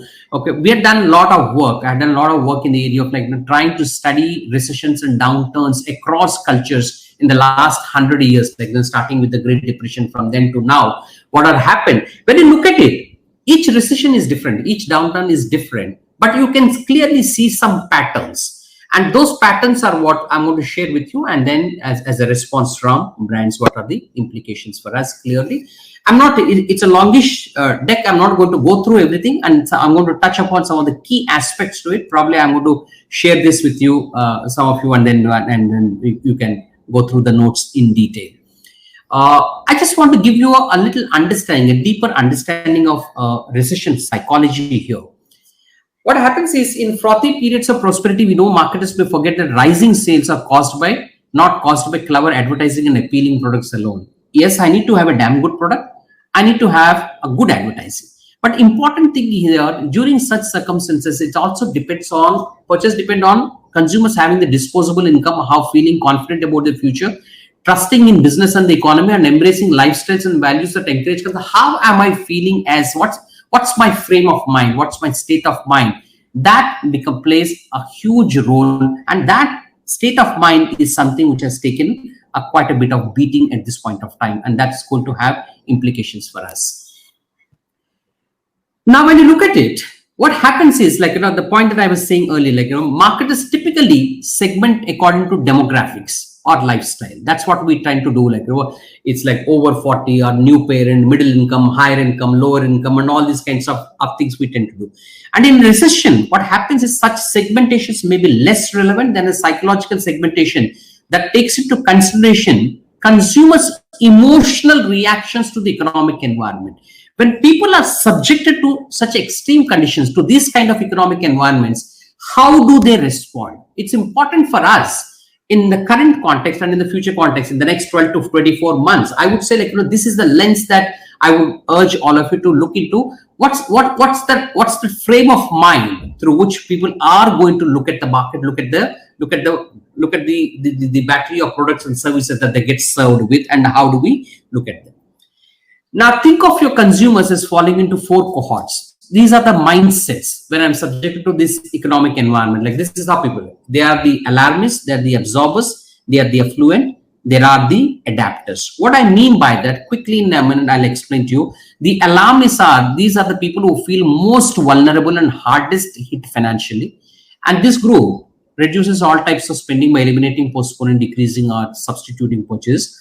All the lower income consumers typically fall into this segment. Anxious consumers also could fall into this bracket. They may be having some higher levels of income, but if their anxiety levels go up, and if the longer the crisis prolongs, my anxiety levels keep going up, and then that could have an implication. The other is the absorbers. These consumers tend to be resilient and optimistic about the long term, but less confident about the prospects of recovery in the near term. These are people. Like the alarmists, they also economize in all areas, though less aggressively, I would say. And if the news gets worse, this audience could move into the alarmist cohort. It could happen. Then the other one is the affluent. Of course, every society has people who have got well-to-do people, like earning people. That typically the top 5% of the income bracket. In our country also we have. Their lives may not have got affected that much, but even these people will be less conspicuous about their purchases. And also, like, the other important thing, it also includes those who are less wealthy, but people who are confident about the stability of their finances. They're comfortably retired, for example, or investors who got out of the market early or had their money in low risk investment. These are some of the people who could do well in these circumstances. The last one is the adapters. These tend to be typically urban and younger. These are the people, you don't see much change in their lifestyle unless they lose their jobs or anything like that. Like, they're happy because they anyway live in a kind of a gig economy, and then less of ownership and more of usership, like, starting with their cabs to various kinds of things. That less prone to these kind of, even those people economize in large part of things. But these are the kind of mindsets whoever our audience have been so far. I would say, like, you will continue to have their demographic and lifestyle definitions, but on top of that, okay, this is the bigger layer through which they will lens the products and services. And how would they look at the category of, there are 4 categories of products and services. So I may be a toothpaste, I may be a motorbike, I may be something else, I may be a refrigerator or a laptop or any of these things. Our products and services can be clubbed under any segments. But again, the way, from that mindset, when I look at the way they will look at products and services, also will get a different kind of lens. People will categorize them as either are they essentials, are they delights, are they postponables, are they expendables. It's one of those, where would this fall? That's what I'm going to look into. Essentials are necessary for survival, as perceived as central to well-being. Delights are indulgences whose immediate purchase is considered justifiable. Postponables are things that, like, yes, I need them, okay, they're needed or desired, but I can put off the purchase, reasonably put off by 6 months or 1 year or whatever. And the last one is expendables. These when I look at this category, this has got a good implications for, particularly for travel and tourism and all. Yes, there are enough people like say, okay, that foreign vacation can wait for another 12 months. I don't need to do that. I don't need to upgrade to the bigger car now. It can wait for another 12 months or 2 years, kind of. Those are expendables. I would expend at this point of time. And again, it's important for us to look from this grid of where do I fall, like in the terms of mindsets of people, and who are my audience and what mindset do they have, and where do I fall as far as my product or service is concerned, is where that gives us a good perspective of where to look at kind of thing. What I'm going to do is, pardon me, I'm running against the time, so I'm going to skip some of these slides. I just want to, for a moment, I just want you to focus on this particular grid. This is how, when you look at it, when you map it on the axis, and then you see that it clearly tells us, like, it gives us a good indicator of where do I fall with the particular product that I have, where do I fall in these 16 grids. Okay, if I'm in this light blue, okay, you are in a stable market, or in the light yellow to me is the mixed market, and then the dark blue is the declining market, like, for at least for the foreseeable future. And when you see this, like, and I would request, like, if any of you are interested, you can take a picture of this, and then you can see it's a nice mapping to do later, and then see, like, what's the behavior of change and the risk of sales downturn from a little long-term perspective. How do you look at it? You can look at this. This could serve to you as a good tool to evaluate. And I quickly touch upon, in 5 minutes, I'm going to close this. By managing marketing investments, like, you need to look at how do I assess the opportunities, allocating for the long term and balancing the communications budget. There are slides here, but I'm going to quickly tell you about, this is the time for all of us to look at, particularly people with, if you have a wider product portfolio, try and do a triage on that. Like, what are the ones, like, which really have, you can map your products. If you have more than one product, 3 or 4 products, I would say, like, try and map it on that grid, and then see which ones have better chances of success at this point of time, in the next 12 months, at least the foreseeable future, and which ones should you go slow on that, and then accordingly you can balance your budgets and your allocations and all those kinds of things. And also, one or two key things I want to say here is about, important thing is, because I noticed this with a lot of companies, many people try and postpone their innovations agenda, and to me it's the wrong time to postpone innovations. Like, during crisis is when you look at the history, the best innovations have come during the crisis like this. And if you have innovations which are in the pipeline and which are well on track, I would say, like, advance them and bring them, because the cost of launching a new product at this point of time is relatively lower when compared to doing it in normal times. And the cost of registering it in the minds of people also, the chances are far higher. So that's one good part. The other thing I would say is, do not go off the radar and cut down your budgets completely in building the brand. Again, as I said, out of mind, out of sight is out of mind. It's important to continue the conversation. I know, of course, like, times are tough. You will not have the same kind of budgets as you probably had in the previous year, the year before.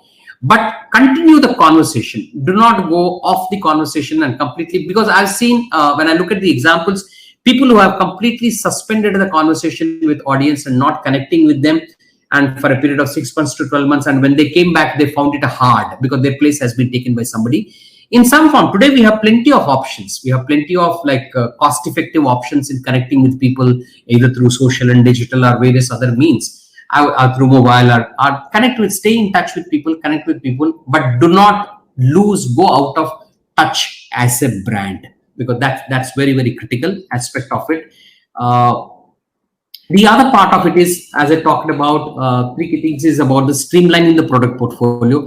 This is the best time for you to streamline your product portfolio. And if you are a company which is dealing with more than one product, more than 3 or 4 products or 5 products and all, please streamline them and try and get your focus on the ones which are really going to deliver those results. And try and do this opportunity to build a brand, an opportunity to build sales, and then look at them and then evaluate on those perspectives, and then see which are the ones. And improving the affordability part of it, I talked about, saying that, like, emphasize on that particular aspect of value for experience. It's not always value for money. It's not that people are looking only for the cheaper ones. As I said, people are looking for a solution. Now try and emphasize how I, as a brand, can deliver the best value to you, both from an emotional perspective and from a functional perspective. That's why I said it's the value for experience, and then put it across that. The other key thing, bolstering trust. Another important aspect I'm going to tell all of you is, this is a key part of it. Is there is a concept called brand loyalty. I'm sure which all of you would have heard and read about it. All marketers look at, like, all brand builders look at it. is saying how loyal are my audience to me in buying my product or service month after month or quarter after quarter or year after year.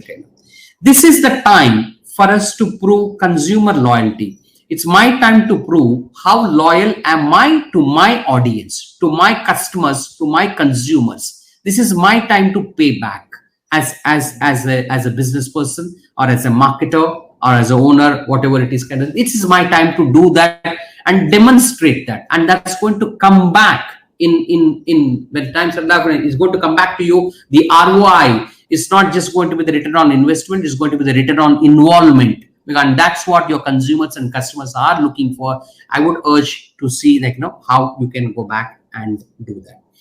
And I'll just skip all this, and I'm going to talk about one last aspect of in this. Some of the successful brand messaging approaches and tactics during downtimes, the kind of emotions that tend to work well during this time. There are 6 things are there. I'm going to quickly touch upon. One is optimism as a sentiment, as an emotion, works quite well.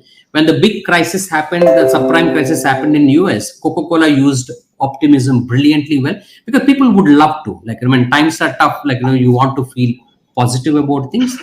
The second one is the light-hearted humor, works extremely well, particularly with the younger people, the younger generation that we are dealing with. It's not the slapstick humor, it's the light-hearted humor. It's about just lightening the situation. Don't trivialize the situation. Don't tell that it's all, the world is good, nothing is going to happen, we are going to tide over, we are warriors and all. No, that's not. Be authentic. It's real. The crisis is real. And just light-hearted humor, how you can overcome with that.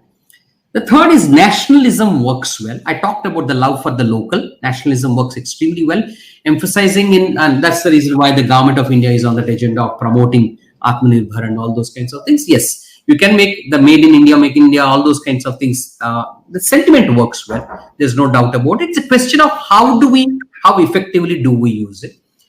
Nostalgia works well, okay, because anxiety and nostalgia go hand in hand. When times are tough, it's only natural to see comfort in those wonderful memories of what seemed like a simpler era and all those things. That's as a sentiment. If it is applicable to you, you can use it.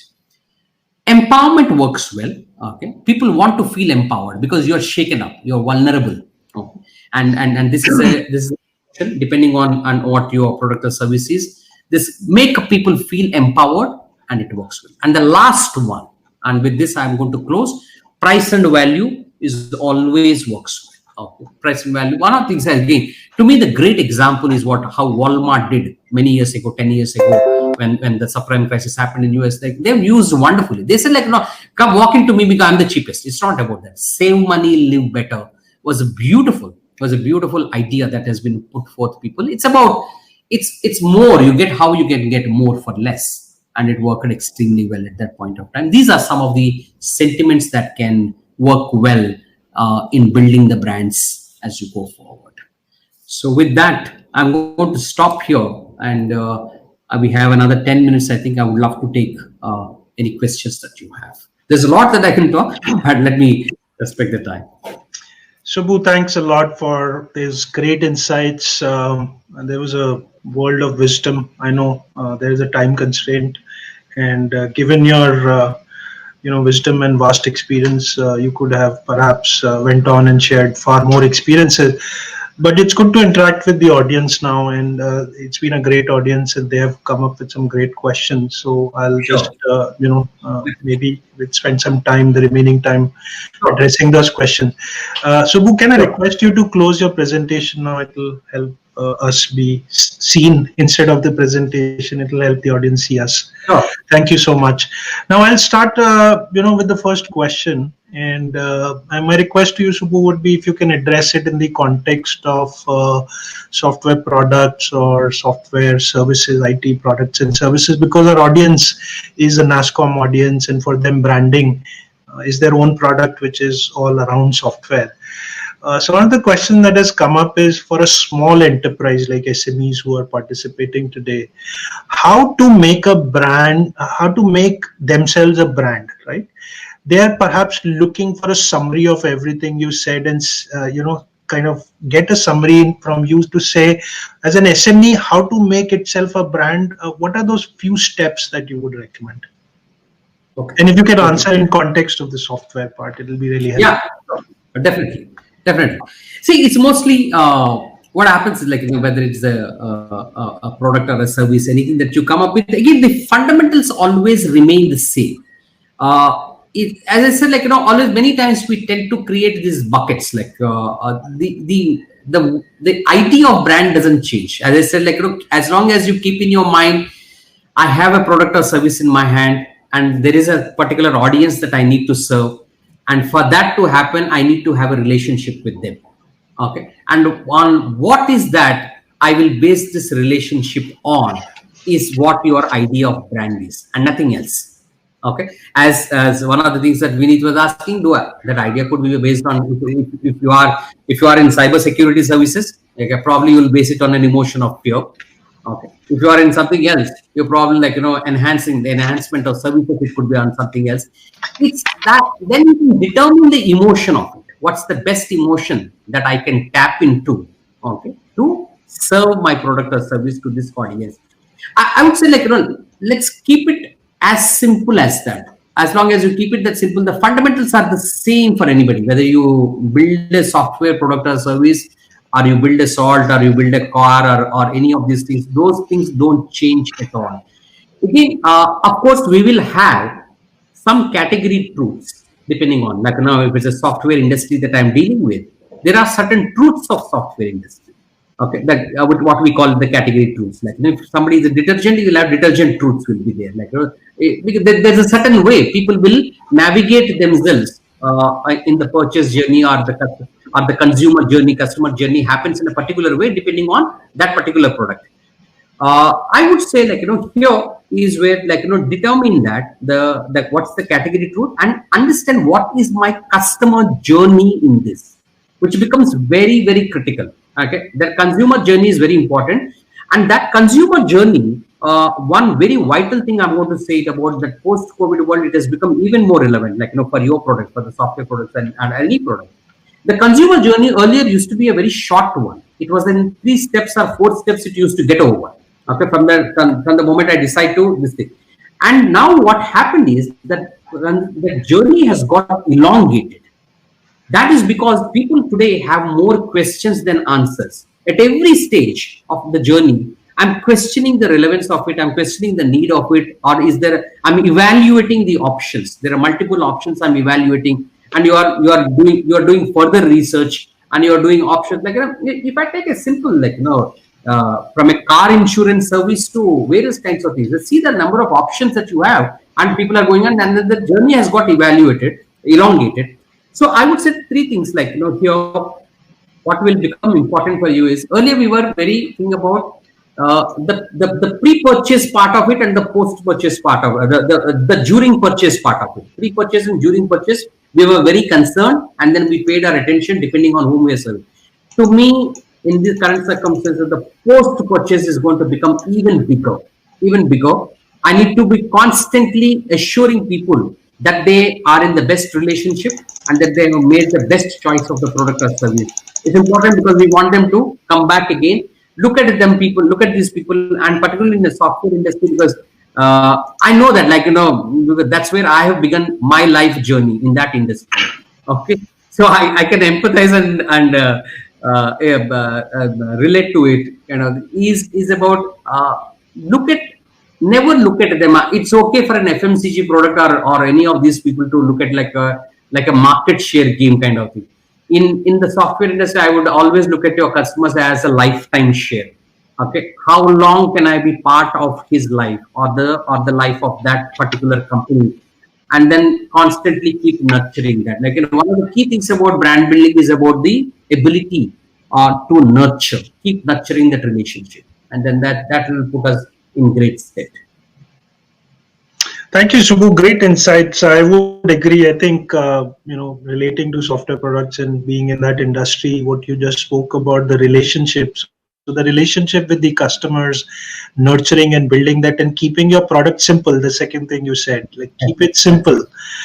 Those were, I think, if I would take away, I would say that, let's work on creating simple products and connecting and engaging with the customer beyond the sale.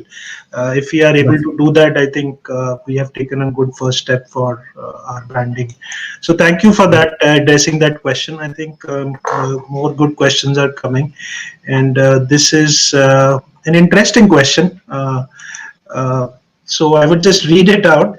It says, how difficult is for brands that care for its people to sell to buyers who do not have caring for people at its core?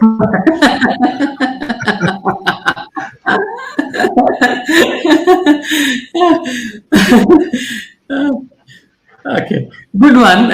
Very good one. It goes back. So this question is being asked by Arpit Jain. Thank you, Arpit, for asking this question. It's very interesting.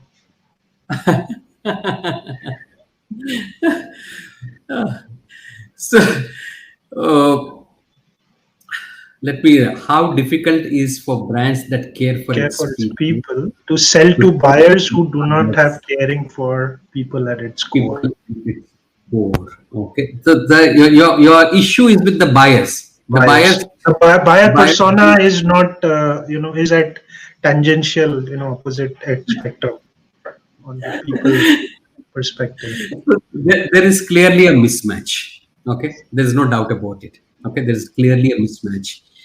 One of the key things I said about when I was talking about purpose, I said purpose is based on a belief. Okay, and I have to, if I can make my belief, the belief of the audience too, as I said, we have a great magic happening. Then I see my value system, and then the value system of the product or the service that I'm buying into.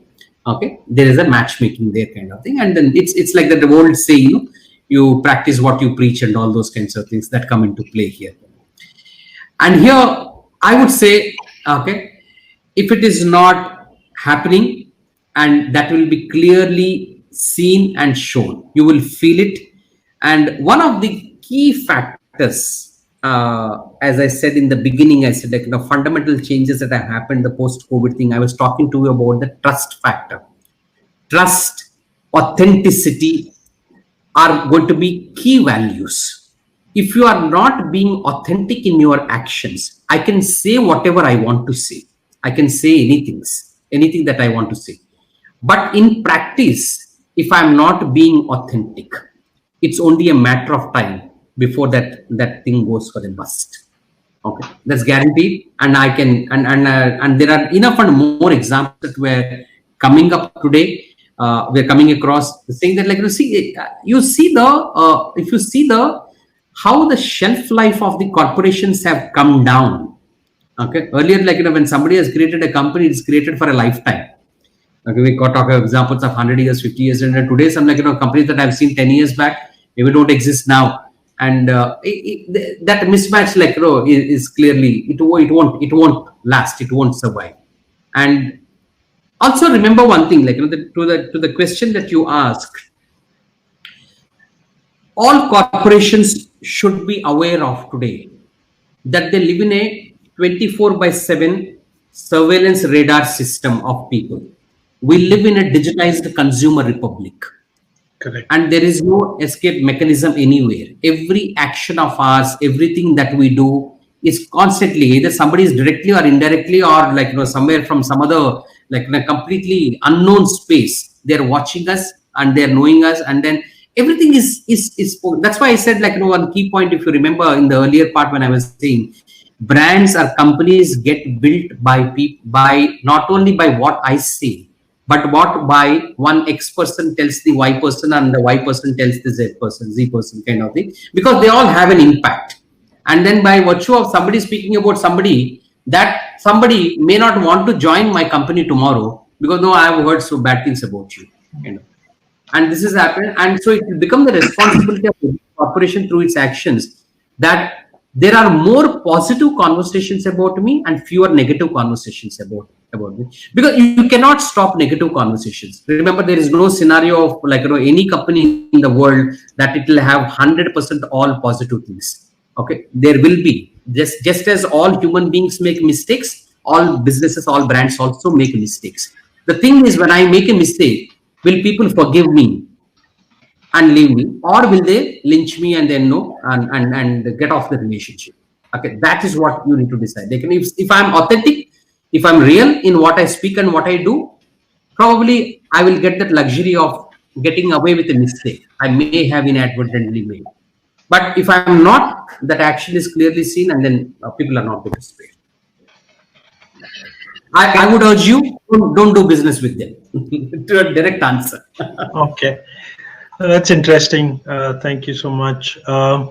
So, Subbu, I hope it's okay. There are too many questions, and while you're with us, we can extend for maybe 5-10 minutes more. And no problem. I have time to extend, Vineet. I don't have a problem. Audience, stay on if you can. I know we have run out of our time, but there are some few more questions while we have Subbu, we'd like to address from the audience. So one of the interesting questions, that I see that Deepti is asking is how do you brand a product that is change for users, but but essential for greater purpose of the community? Perhaps she's trying to address, maybe the users will resist the change, the product brings a bigger change, but it's an essential for the community for the greater good. So how do you brand something? The change is necessary for the greater purpose of community? Is that what? How to brand a product that is a change for users but essential for greater purpose of the community? There's change for users but essential for greater purpose of community. Yeah, great. Very, very good question. Excellent question. One of the things I would say is, which is where my great hope about is, about when I talked about the kind of generation that we are dealing with today, the largely the younger population. I would say, the post 1982 generation, which constitute 2/3 of our country or of the world. Now, all the studies that we do, all the papers and everything is clearly say these are people who are hooked more onto the greater purpose. If a particular brand has a purpose, greater purpose, okay, that becomes far more attractive to me. It's an essential. There's no doubt about it. It's an essential product. It could be a simple day-to-day essential for me in my life. But if it is led by a higher order purpose, which is going to do something to the community at large, and that is something I would gravitate towards, even if a competing product is slightly better in functionality, in terms of functionality, versus this one. This is good or equally good, but it has got a greater purpose, then I would tend to go with this, because there is something. See, for example, let me give when you're talking about an essential, okay. One example I came through in my life is our own homegrown example, brand like Amul. Take Amul. Amul, we know Amul. Yes, Amul sells cheese, butter, and all kinds of things, milk and all those things. But somewhere there is behind, it's for the sustainability of farmers and building farmers and all that. There is a greater cause behind that. We don't look at Amul in the same light as we look at any other products that we're doing the same thing. There's always slightly deeper. There may be better products, but it's Amul, somewhere that comes into mind. And I can see that increasingly. That's why in the new age entrepreneurs, I'm clearly seeing one of the things, some of them I deal with, they keep asking me about, okay, fine, now this is what my product and all. Beyond this, what is the greater thing that I can do? What is the cause that I can attach? Is there a genuine cause that I can attach to this brand? Okay, which goes back into, which is where a lot of sustainable practices come into play. Or it doesn't have to be always about, my point is always about creating world peace or something like that. Sometimes it could be something that is big. Sometimes it could be something that serves my local community, the little community that I operate in. It's about that. How do I improve the lives of these people through the effort that I have? It becomes a little more meaningful. That's what I'm saying. As an audience, we always tend to look at it differently. There is something more to it. And as I said, there's hardly anything for me to choose between one and the other. They're all good. Yeah, but it has got something far deeper. it goes into something more. It has the same belief that I also have, and then it goes into. And I would say, like, personally, I would make choice that way, and I can see the younger people making more choices that way today. Now, well said. And I'm reminded of a wise old saying that was shared with me by one of the mentors, was that I've always looked at, when you're looking at bringing big change, be it branding or any other thing, you're always when you want to act on it, there is always that it's going to be a big thing. So how do I start? And so from a branding perspective and a change perspective, I was always told that how do you bring great branding, how do you build? So you start small, so you take one small step as a brand. And I think that's what you were also addressing, that make small changes and they'll grow. Yeah, very good. I just want to add one thing here as an interesting. It's like, look at it like a movement. It's like a movement, that all movements start very small. Like now, even if I take our great Gandhiji got thrown out of a train in South Africa or something like that. Now that's the trigger point. Now that's it. Now you start little kind of thing. One of the brands that I am very passionate about, something that I closely worked on, is a brand called Tata Tea. Okay, Tata Tea is something like, we said the young people in this country, they talk a lot of things, but a lot of social media armchair activism, but they don't go and vote. They question they criticize and everything. You don't go and vote. I said, change starts there. First, you go and vote. And then we said, like, I don't have the time, or I don't want to make the effort of going and register. We said, like, we will create a voter registration, okay, and started as a small little movement, and it gained traction where more people registered and all. And then you take it, and everything starts with a small. Wonderful. That's wonderful insights. Thank you, Subbu. So I know we are tremendously over time, but there are two more questions, and Yes. if I can just request you to address them maybe briefly, may not be in many details, but at least we'll then run through all the questions the audience has. Yeah. So Manjunath wants to ask if uniqueness is the key for branding of an SME. Or for an SME, then how are Forresters and Gartners of the world comparing the products and rating them, and buying decisions are made based on those ratings? Yeah.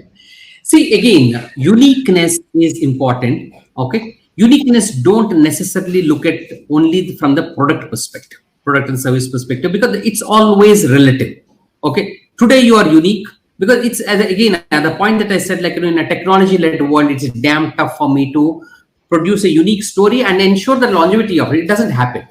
It's uniqueness in the way I come across as a brand. That's where the idea of brand comes. Like, again, as I said, it's the same people I deal with, but each one connects with me differently.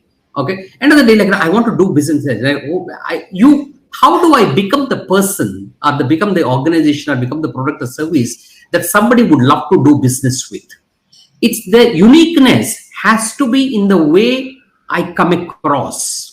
I come across as a brand. It's the softer aspects. It's not the harder facts. It's the intangibles. Focus on that intangible. On the tangibles, you are good. You are as good as anybody else. It's the intangibles that make all the difference. Okay, that's where the idea of brand comes in. That's why important, like, for me, everybody. And see, look at all of us. All of us are brands in our own way. Okay, in our own way. I'm a brand, you are a brand, or anybody is a brand, like, because we have our own way of connecting with people, or connecting with things, or putting across our views, or making our points come alive, or any of those things. That's the one I would like you to focus on, because otherwise, like, at a product and service level, you cannot create any unique differentiation. Even if you do, as I said, the shelf life of that will be short. No, that's a great insight, and I would 120% agree with you, because one of the things that we end up understanding is that innovative or a different product means something new, brand new. It doesn't exist, and it does have to be very different from the others. I think innovation can also be as simple as your delivery quality being exceptional, or your connect an understanding of the customer be exceptional, and that could be your uniqueness, and that doesn't differentiate. Very important thing, Vineet. I said, look at value as an experience. Don't look at that as only as a product or a service. When you start looking at experience, what kind of experience do I create in the entire journey that I have with, and that is very, very different kind of. That's wonderful. So in closing, Subbu, one small question, and if you can spend 30 seconds, 45 seconds addressing that. So Sri Lakshmi wants to know, how do you brand for self-funded small organizations? Just your closing takeaways for a small funded or self-funded small organization who wants to brand themselves. Yeah. Okay. See, when it comes to self-funded and all, mostly I would say it's the same thing. The logic applies to any entrepreneur. You are an entrepreneur, acknowledge that. Okay, to begin with, and you have an idea to start with. Okay. And one is big thing again, as I said, start with, be clear about what is the idea that you have and how do you want to uniquely connect with the audience through that idea. Okay, and that becomes extremely important. And as a self-funded thing, to me, it is more about more than the product and service that you have. The challenges are more within.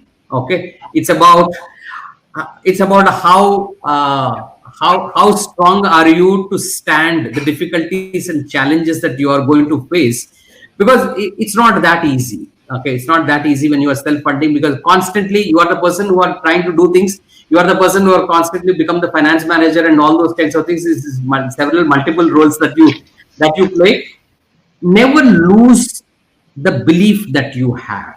Okay, stick to your belief. Okay, just as a belief made you start your business, base your brand also on a belief, and that is what, and keep making that belief the belief of whoever you want later to buy and fund also.